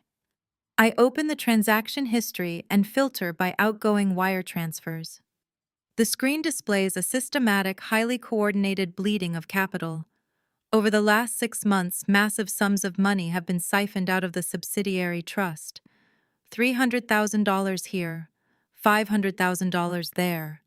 The final devastating blow is a single outgoing wire transfer processed 22 days ago.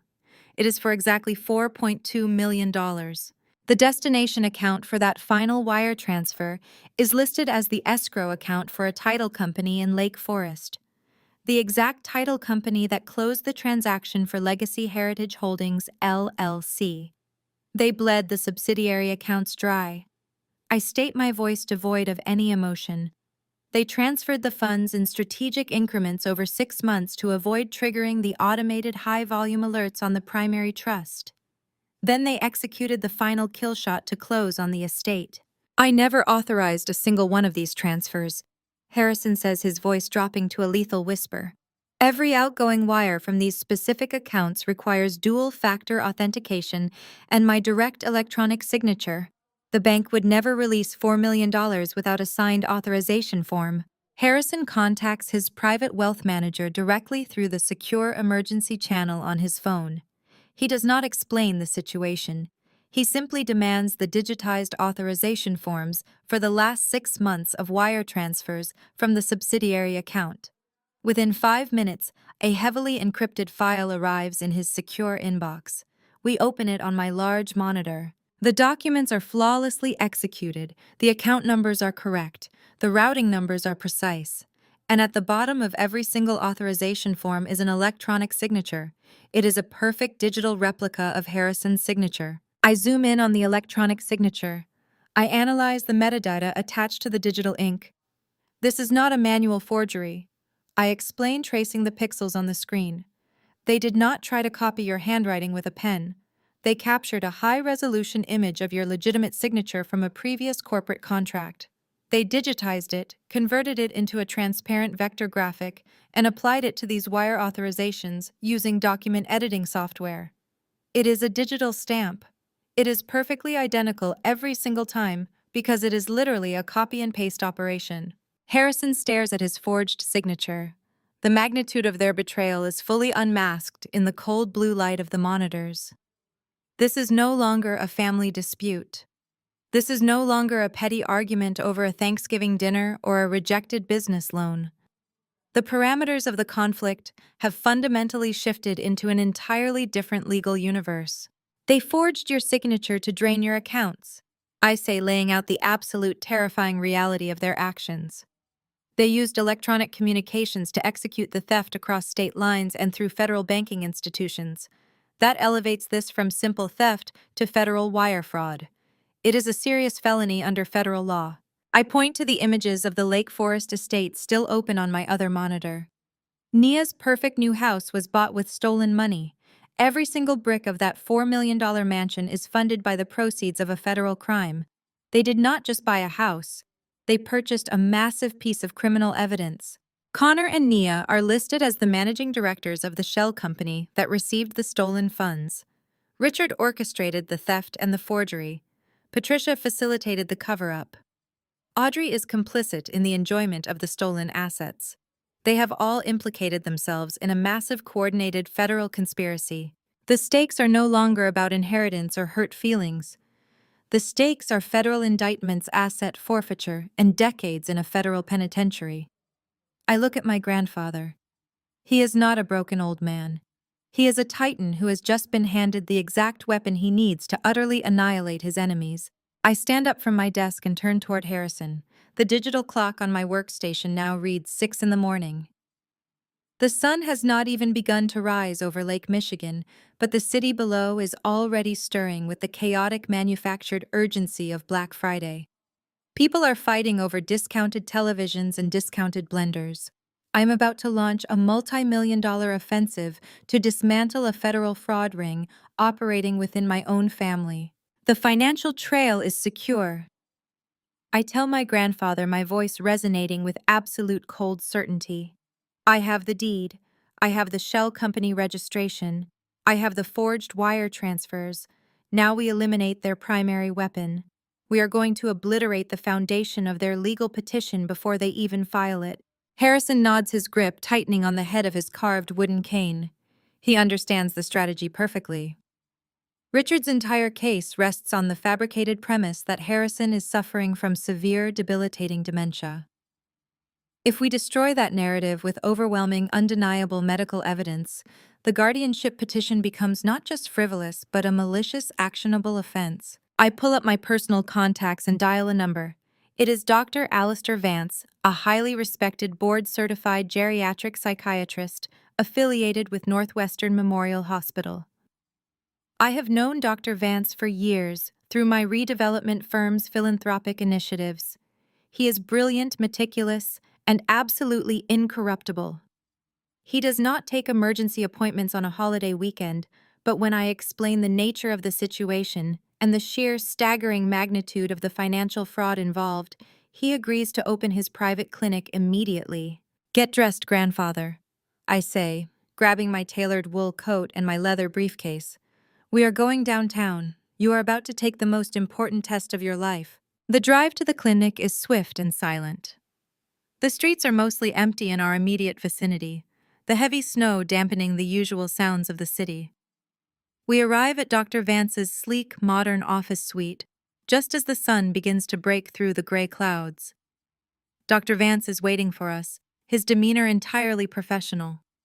He understands the gravity of the legal threat hanging over Harrison's head.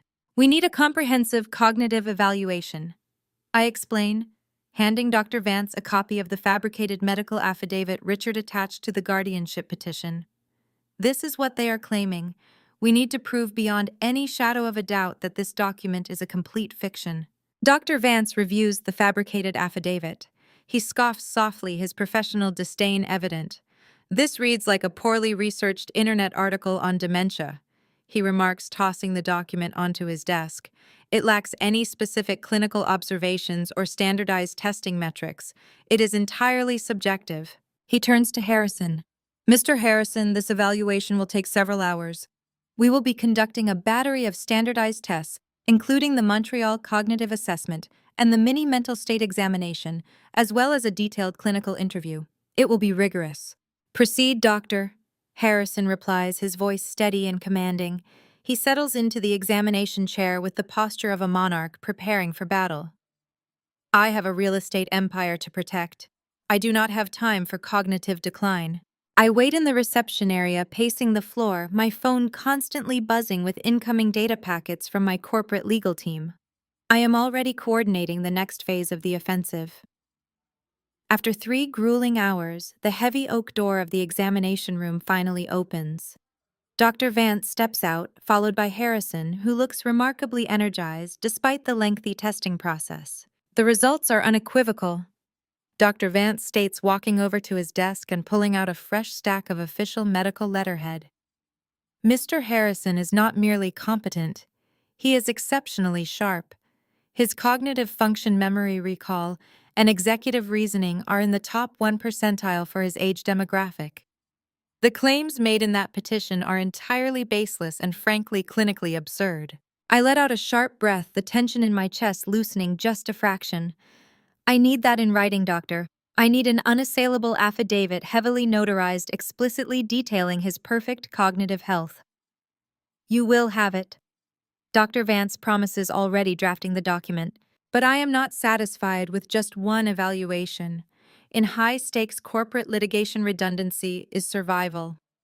I immediately contact a second specialist, Dr. Evelyn Thorne, the chief of geriatric neurology at the University of Chicago Medical Center. I deploy the same urgency, the same leverage, and secure an afternoon appointment. We repeat the entire grueling process.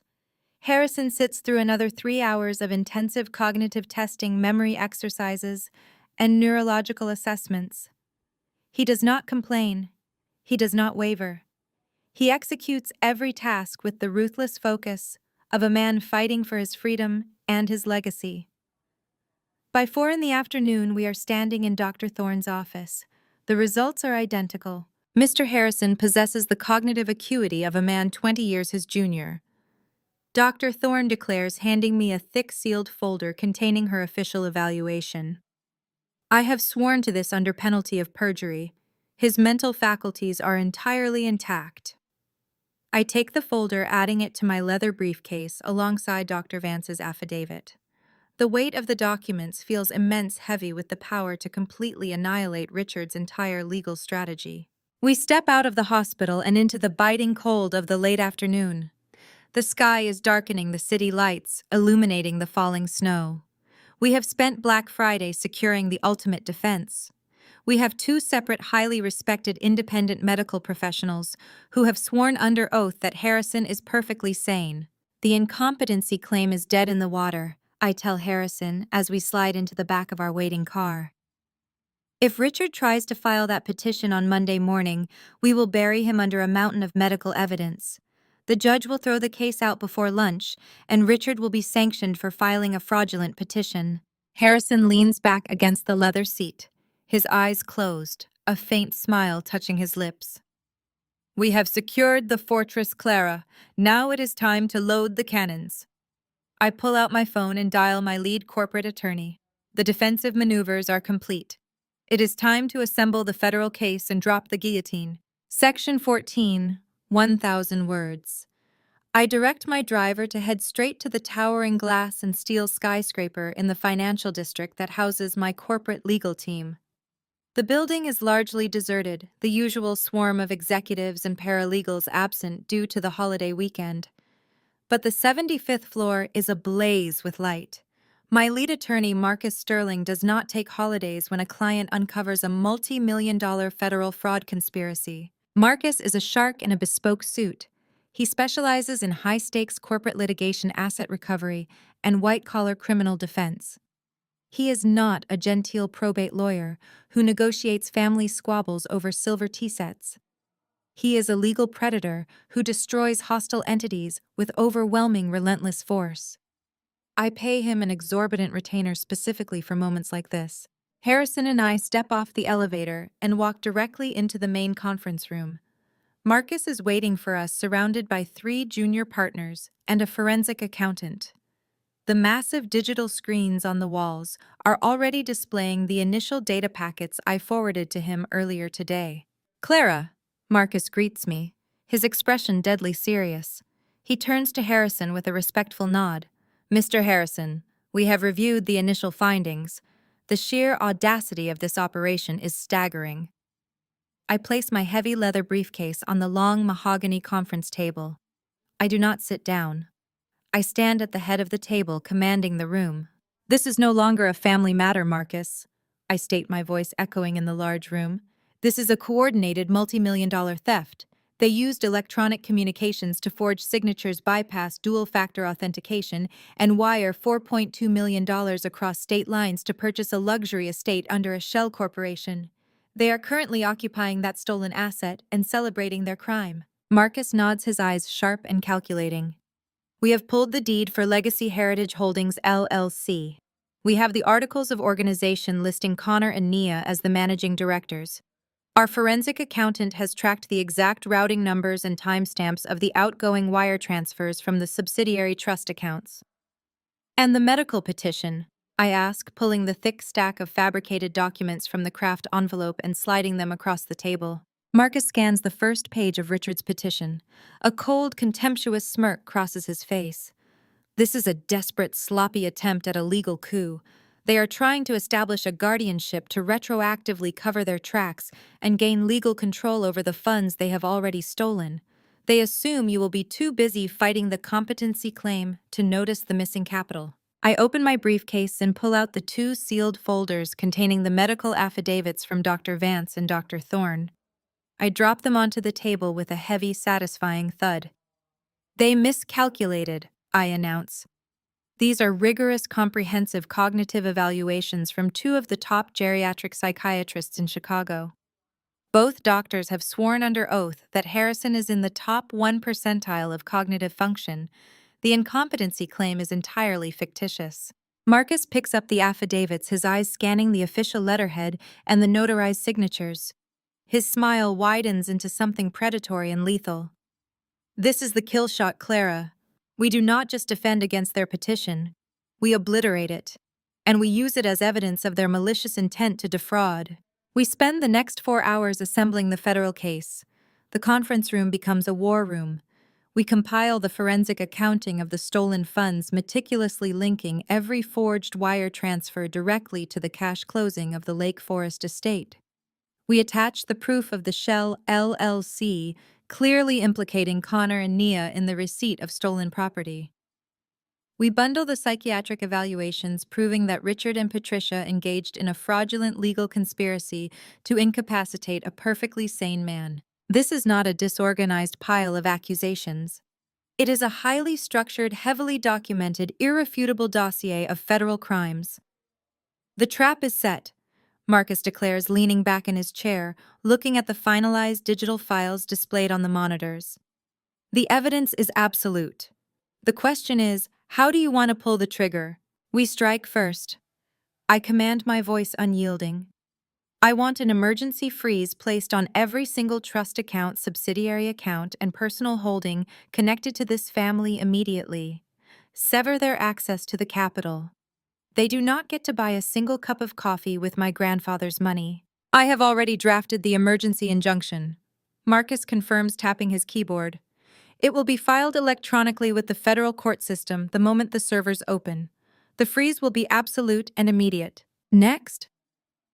I continue, my eyes narrowing as I envision the arrogant faces of my family celebrating in their stolen mansion. I want this preliminary fraud dossier submitted directly to the Financial Crimes Division of the FBI. Do not wait for a civil trial. I want federal agents looking at this money trail by Monday morning.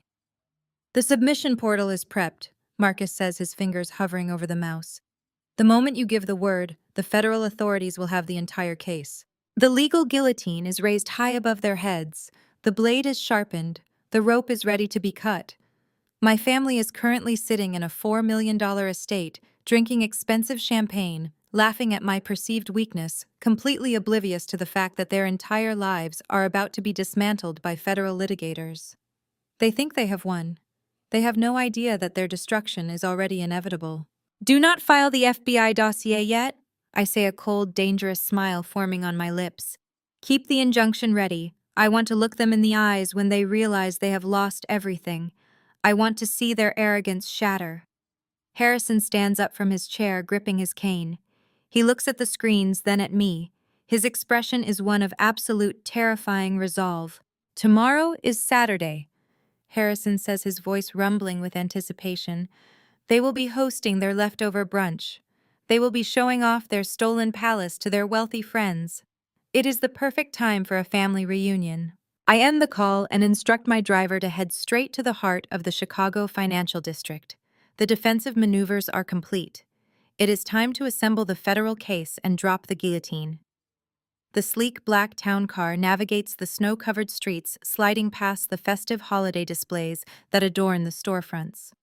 While the rest of the city is consumed by the chaotic frenzy of Black Friday shopping, my grandfather and I are embarking on a mission of absolute financial annihilation. I look over at Harrison sitting beside me. The exhaustion that plagued him yesterday has been entirely burned away by the fires of retribution.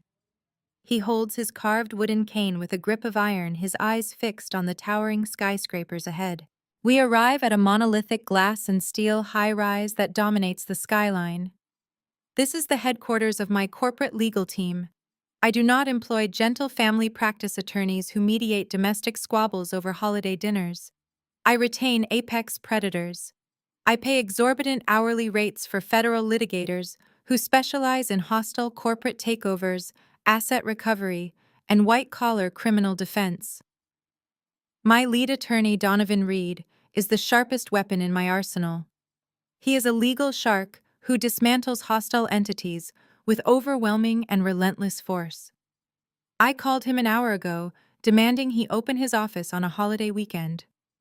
When you uncover a multi-million-dollar federal fraud conspiracy within your own bloodline, holidays cease to exist. Harrison and I step out of the private elevator onto the 75th floor. The expansive lobby is deserted, but the main corner conference room is ablaze with stark white light. Donovan is waiting for us. He stands at the head of a massive mahogany table flanked by 3 junior partners and a senior forensic accountant.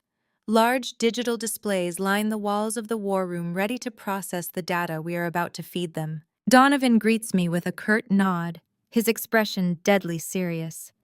He turns to my grandfather, extending a hand with genuine respect. We do not waste time exchanging pleasantries. I walk directly to the center of the room and place my heavy leather briefcase onto the polished wood table. The rhythmic click of the brass latches opening sounds like the cocking of a loaded weapon. I address the room, my voice echoing with icy commanding authority. This is no longer a family matter, Donovan. This is a coordinated multi-million-dollar financial theft. They utilized electronic communications to forge signatures, bypass dual-factor authentication, and wire $4.2 million across state lines. They used that stolen capital to purchase a luxury estate under a hastily constructed shell corporation. They are currently occupying that stolen asset, drinking champagne, and celebrating their crime. Donovan's eyes sharpen. He gestures to his forensic accountant. We have already initiated the preliminary tracing based on the account routing numbers you sent over from the car, Donovan says. We pulled the deed for Legacy Heritage Holdings, LLC. We have the articles of organization listing your brother Connor and his wife Nia as the managing directors. Our team is currently mapping the exact timestamps of the outgoing wire transfers from the subsidiary trust accounts. The digital footprints are incredibly sloppy. They left a trail of evidence a mile wide.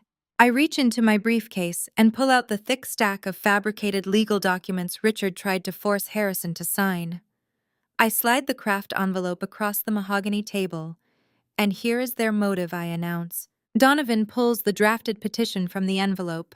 He scans the first page, reading Richard and Patricia's request to have Harrison declared mentally incompetent. A cold, contemptuous smirk crosses the lawyer's face. He tosses the document back onto the table with professional disdain. This is a desperate, pathetic attempt at a legal coup, Donovan states. They are trying to establish an emergency guardianship to retroactively cover their tracks. They want legal control over the funds they have already stolen. They assumed you would be too busy fighting the competency claim in probate court to notice the missing capital. I open the secondary compartment of my briefcase and retrieve the 2 sealed folders containing the medical affidavits we secured earlier today. I drop them onto the table with a heavy, satisfying thud. They miscalculated, I declare. These are rigorous, comprehensive cognitive evaluations from 2 of the top independent geriatric psychiatrists in Chicago. Both doctors have sworn under oath under penalty of perjury that Harrison is in the top 1 percentile of cognitive function. The incompetency claim is not just entirely fictitious. It is now actionable defamation. Donovan picks up the affidavits. He reviews the official medical letterheads and the heavily notarized signatures. His smile widens into something truly predatory. This is the kill shot, Clara, he says, his voice vibrating with lethal anticipation. We do not just defend against their probate petition, we completely obliterate it. And we use their fabricated filing as direct evidence of their malicious intent to defraud. For the next 4 hours, the conference room transforms into an active military command center. We assemble the federal case piece by piece.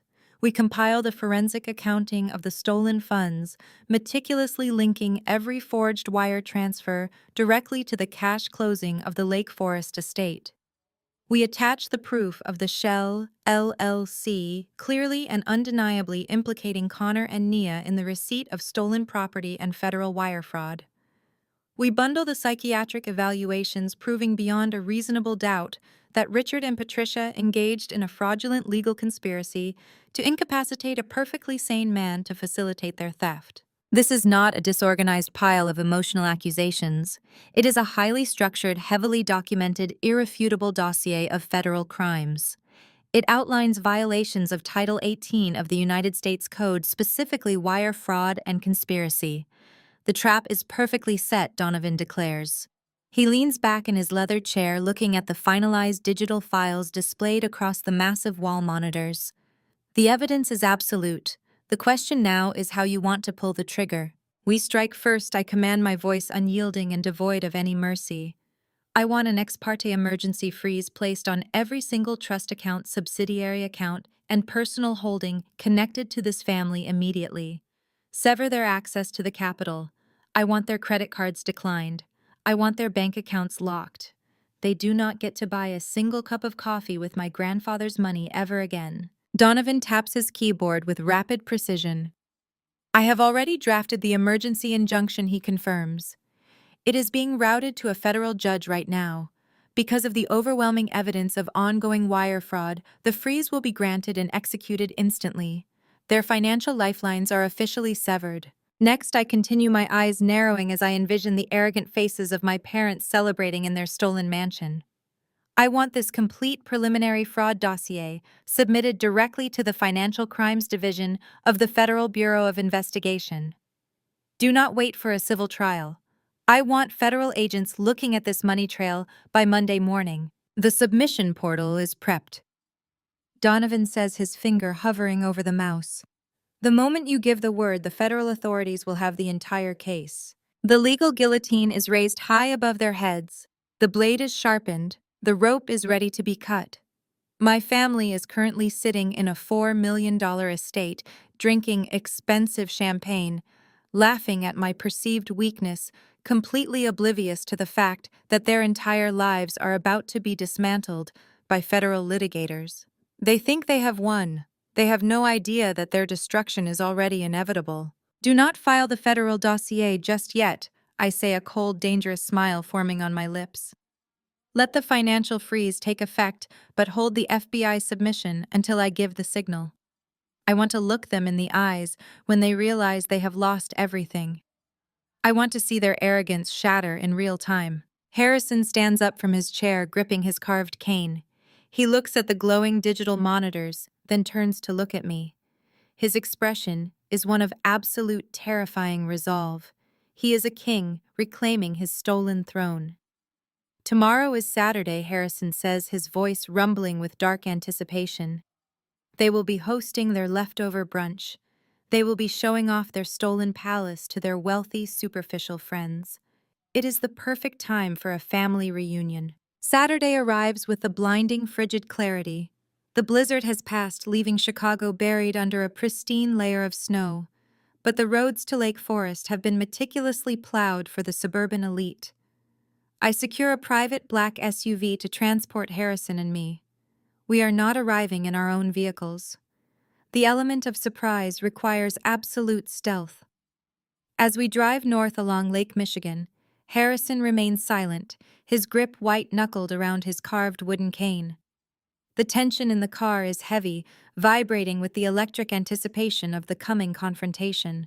We reach the gated community precisely at noon. The massive wrought iron gates swing open smoothly for our hired driver, granting us entry into a neighborhood that reeks of old money and new arrogance. We turn onto a sprawling private cul-de-sac and pull up to the estate. The sheer scale of the stolen property is staggering in person. It is a modern French provincial fortress, built from imported limestone, sitting on at least 3 acres of expertly manicured snow-covered lawns. The circular driveway is jammed with luxury vehicles. Mercedes, Range Rovers, and Porsches, belonging to my family's shallow status-obsessed social circle. They are hosting a lavish leftover brunch, parading their stolen wealth in front of an audience to solidify their newly elevated position in society. I help Harrison out of the SUV. The freezing air bites at our faces, but neither of us shivers. We walk slowly up the heated stamped concrete pathway leading to the grand entrance. The front facade is dominated by massive arched double doors made of solid mahogany, accented with custom brass hardware. It is a monument to their greed paid for with a fraudulent $4 million wire transfer. I do not bother ringing the bell. I push the heavy double doors open and we step directly into the lion's den. The grand foyer is a cavernous space echoing with the sounds of a wildly expensive party. A string quartet is playing softly in the corner. Waitstaff in crisp uniforms are circulating with trays of mimosas and gourmet hors d'oeuvres. The air smells of expensive perfume, roasted meat, and absolute entitlement. I stand just inside the threshold, my tailored coat pristine, my posture radiating the commanding authority of a CEO. Beside me, Harrison leans on his cane, his eyes sweeping the room with the lethal focus of a general surveying a battlefield. It takes exactly 4 seconds for the atmosphere to shatter. A waiter carrying a tray of champagne freezes in his tracks. A guest near the staircase stops mid-sentence. The ripple effect is instantaneous. The clinking of crystal glasses abruptly halts. The string quartet, sensing the sudden suffocating tension, falters and stops playing entirely. The chaotic, joyful noise of the brunch dies in a wave of terrifying silence. My eyes lock onto the center of the great room. Patricia and Richard are standing by the massive stone fireplace holding court among their friends. The color instantly drains from Patricia's face, her glass trembling in her manicured hand. Richard's arrogant smile vanishes, replaced by a look of sheer, unadulterated panic. The shock on their faces is palpable, raw, and absolutely devastating. They thought they had won. They thought we were broken. They never expected us to walk right through their front doors. The paralyzing silence lasts for only a few fleeting seconds before Richard's survival instincts kick in. His initial panic rapidly dissolves, immediately replaced by the suffocating arrogance that has defined his entire life. He straightens his posture, pulling his shoulders back as he steps away from the massive stone fireplace. He assumes the stance of a benevolent, victorious patriarch surveying his conquered subjects. In his deeply flawed perception of reality, this is not a calculated ambush. This is a desperate surrender. He actually believes the freezing Chicago blizzard broke his elderly father overnight. He thinks Harrison spent a miserable, terrifying night in some cheap hotel and has now returned crawling back to the luxury estate for shelter and warmth. Furthermore, he looks at my immaculate tailored coat and cold expression and completely misinterprets it. He assumes I have finally realized the brutal consequences of financial and social isolation, and that I have come to grovel and beg for my position back in the family hierarchy. "Well," Richard announces, his booming voice shattering the quiet tension in the vast room. He forces a loud, artificial laugh that fools absolutely no one in the crowd. "It seems the prodigal daughter has finally realized her place, and my father has decided to come in from the cold." Out of the corner of my eye, I spot sudden movement. Nia, ever the opportunistic influencer, slinks toward the edge of the grand marble staircase. She subtly pulls her smartphone from her designer purse, angling the camera lens directly at my face. The recording light blinks on.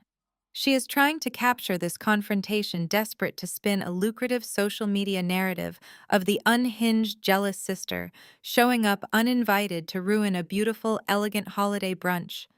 She wants to bait me into a screaming match for her followers. I do not even blink in her direction. I completely refuse to give her the manic, emotional reaction she desperately craves. Richard ignores the frightened, wealthy guests surrounding him and marches straight toward the foyer. He reaches into the breast pocket of his tailored suit jacket and pulls out a stack of folded legal papers. The voluntary surrender documents. The exact same fraudulent papers he tried to force upon my grandfather yesterday afternoon in a locked office. He stops a few feet away from us, waving the documents in the air with supreme, unearned confidence. He does not offer a polite greeting. He does not offer an apology. He delivers a brutal ultimatum. "Sign the medical POA, Dad." Richard commands, his voice dropping into a harsh, threatening register meant to intimidate. Sign the paperwork and surrender the trust. Do it quietly right now, or we humiliate you in court on Monday morning and let a judge strip you of everything publicly." Richard then turns his hostile, dismissive glare directly onto me, pointing a rigid finger back toward the massive mahogany double doors. "And Clara, get out of our house. You chose your spreadsheets over your sister. You are not welcome in this legacy." Before I can even formulate a response to Richard, Audrey pushes her way to the front of the gathering.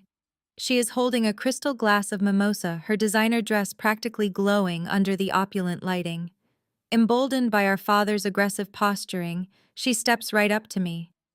The smug, self-satisfied smirk from the Instagram live video has returned to her face, magnified now by the presence of her wealthy audience. "You heard him," Audrey sneers, her voice carrying easily across the silent, echoing foyer. "Go back to your empty, lonely penthouse, Clara. You are just jealous because we finally stopped begging for your scraps. We are protecting the family legacy now. We do not need your toxic energy, and we certainly do not need your money." I stand perfectly still. I absorb the insults without a single flinch, my expression an unreadable mask of corporate composure. Inside, my analytical mind is operating at maximum capacity. I recognize the tactical advantage presenting itself right in front of me. They are surrounded by dozens of high society friends, business partners, and socialites. Nia is still holding her phone up the red recording light, blinking steadily, broadcasting this entire confrontation to the digital world.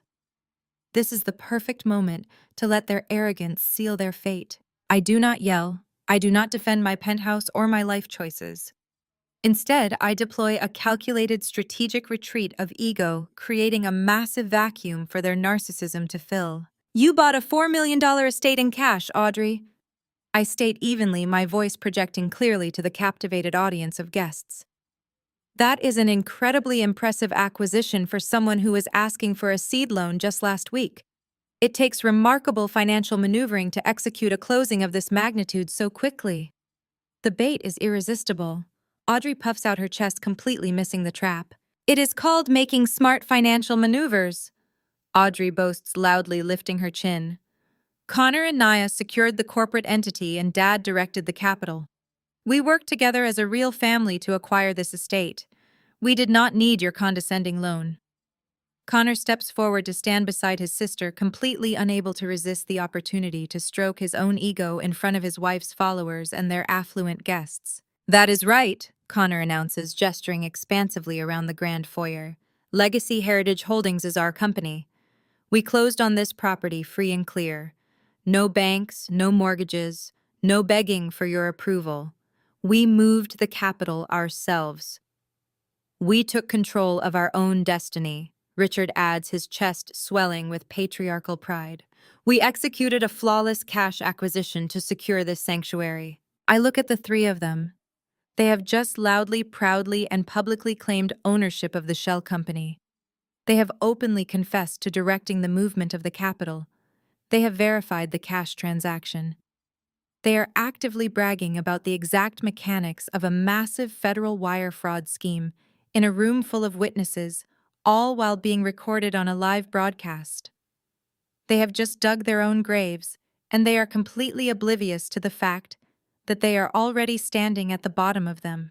The profound silence in the grand foyer stretches for a long, agonizing moment, as the reality of their public confession hangs in the air. I do not need to say another word. The trap has been sprung flawlessly. It is time for the execution. I step aside, yielding the floor. My grandfather moves forward. He does not rush. He does not raise his voice or match Richard's aggressive, booming volume. The sharp, rhythmic thud of his carved wooden cane against the imported Italian marble floor echoes like a ticking clock counting down the final seconds of their reign. The crowd of wealthy guests parts automatically, instinctively sensing the immense quiet authority radiating from the elderly patriarch. Harrison reaches the elegantly decorated accent table where Richard had casually tossed his mimosa glass next to a plate of gourmet brunch appetizers. He reaches into the inner pocket of his immaculate wool coat. He retrieves the two heavy sealed folders containing the comprehensive cognitive evaluations we secured yesterday morning. With a swift, deliberate motion, Harrison drops the thick medical dossiers directly onto the table, right on top of Richard's brunch plate. The heavy folders land with a loud, definitive smack, sending a physical shockwave through the immediate circle of guests. "I am not losing my mind, Richard," Harrison says. His voice is not loud, but it possesses a lethal, gravelly frequency that completely slices through the tension in the room. "But you are about to lose everything else." Richard stares at the folders. The arrogant, triumphant smirk he wore just a moment ago falters. His hand reaches out, trembling slightly, to pick up the top dossier. He breaks the seal and pulls out the first page. It is the notarized sworn affidavit from the leading geriatric psychiatrist detailing Harrison's flawless performance in the top 1 percentile of cognitive function. Richard's eyes dart frantically across the crisp medical letterhead, absorbing the clinical jargon that entirely dismantles his strategy. I watch the blood completely drain from my father's face. His complexion shifts from a flushed, arrogant red to a sickening, chalky pale within seconds. His breathing turns shallow and rapid. He flips to the second folder, tearing it open to find an identical, unassailable medical declaration from the chief of geriatric neurology. The physical manifestation of his panic is absolute. The fabricated probate court petition in his hand, the very document he intended to use to hold Harrison hostage, is now worse than worthless. It is documented proof of a malicious, fraudulent conspiracy.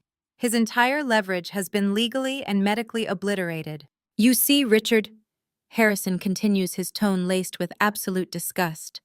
"When you try to declare a perfectly sane man legally incompetent, you had better ensure he does not spend his holiday acquiring ironclad board-certified proof of his exceptional mental acuity. Your petition is dead." The gathered socialites and business partners exchange horrified, confused glances. The veneer of the perfect wealthy family hosting a flawless holiday brunch is fracturing irreparably. Richard tries to formulate a response, opening his mouth to speak, but no words materialize. He simply stares at the medical evaluations, his hands shaking violently as the terrifying reality of his situation finally breaches his arrogance. The foundation of his massive theft has just collapsed beneath his feet.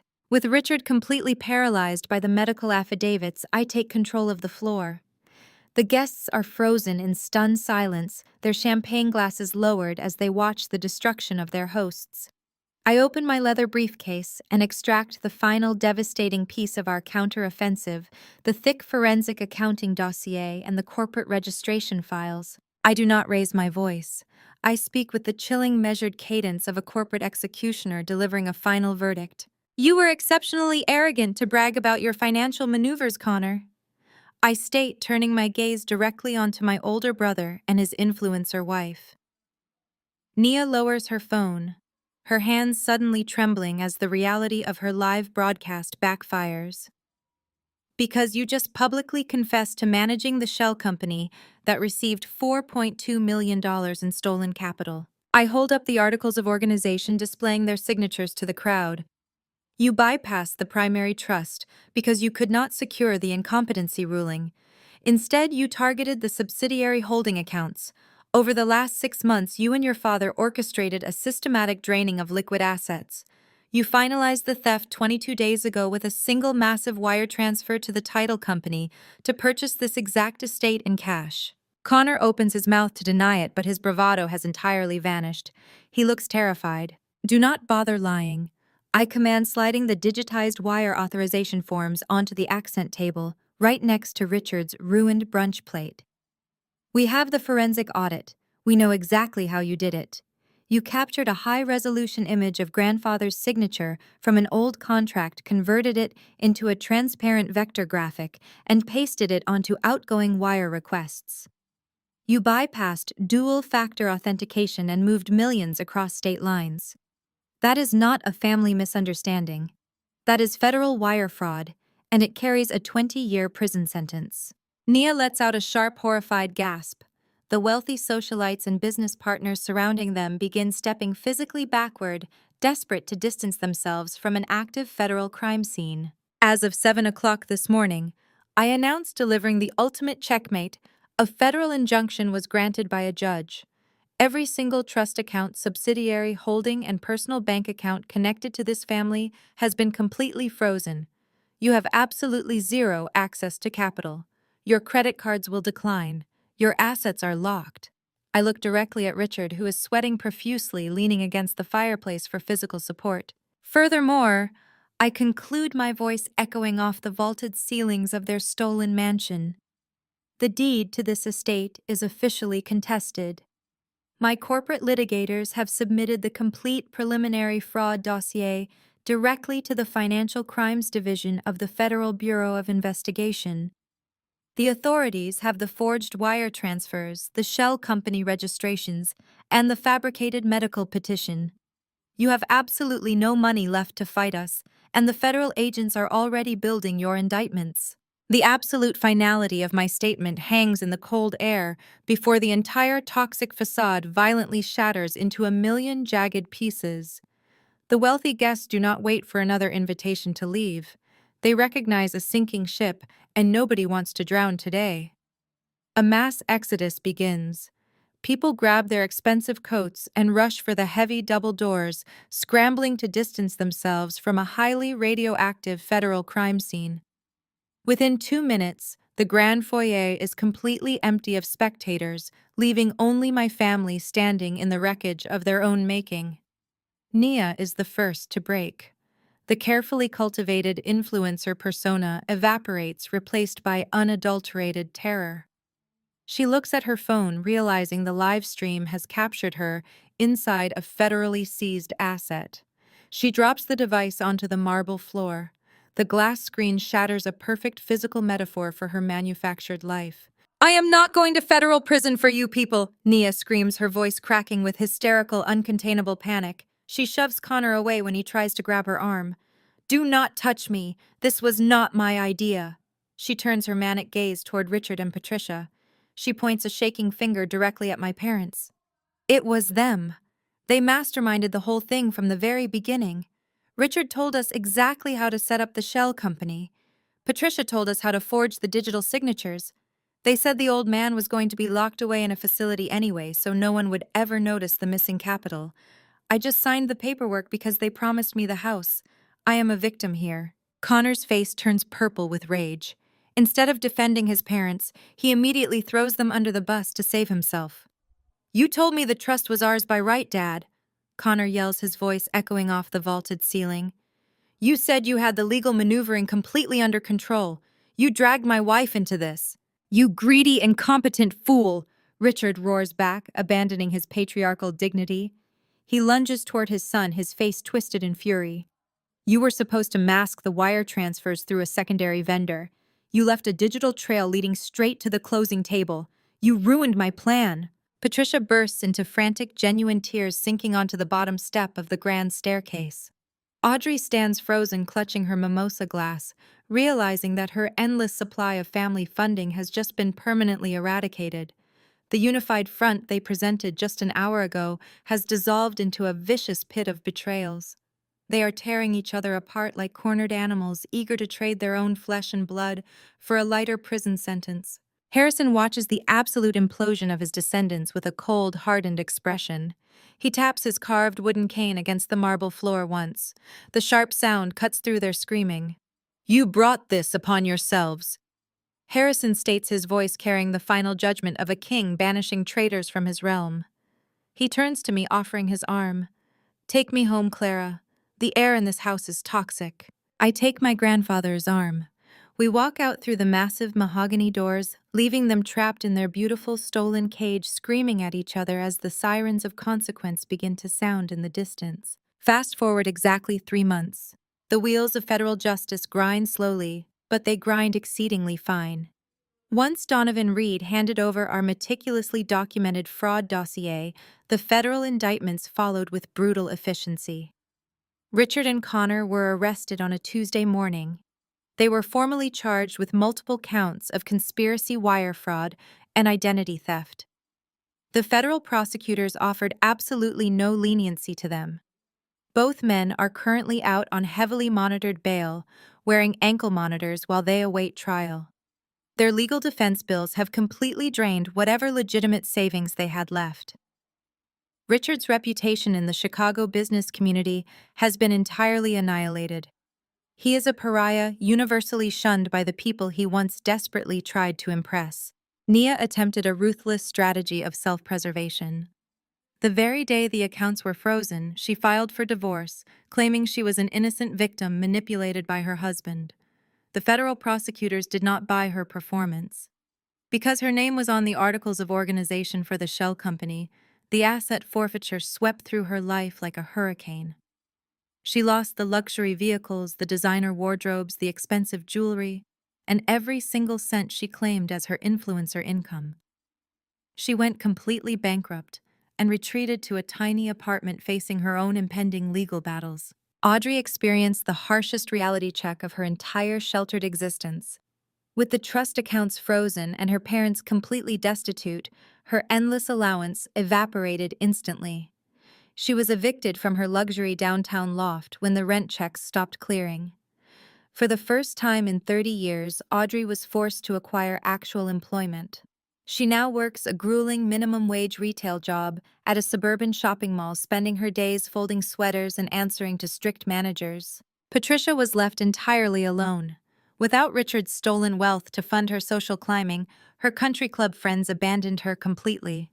She moved into a small rented condominium, spending her days crying to divorce lawyers she can barely afford. Tonight, the harsh winter winds have yielded to a mild, beautiful spring evening in Chicago. The atmosphere inside my penthouse is a world away from the chaotic, manufactured cruelty of that Thanksgiving night. I am standing in my dining room, the very same room where I once sat alone in humiliation. The custom chandeliers emit a warm, golden glow. The mahogany table is set for two. There are no pretenses here. There is only genuine warmth, mutual respect, and absolute peace. Harrison sits at the head of the table. He looks remarkably healthy, his posture straight, his eyes bright, with sharp intellect. Since the indictments, we have worked together to restructure the management of his commercial real estate portfolio. I have expanded my redevelopment firm, integrating some of his most prized assets into my urban revitalization projects. We are building a legitimate, enduring legacy based on hard work, brilliant strategy, and unwavering loyalty. I walk over and pour him a glass of his favorite single malt scotch. I pour myself a glass of sparkling water. I sit in the chair beside him, looking out the floor-to-ceiling windows at the magnificent, glittering city skyline.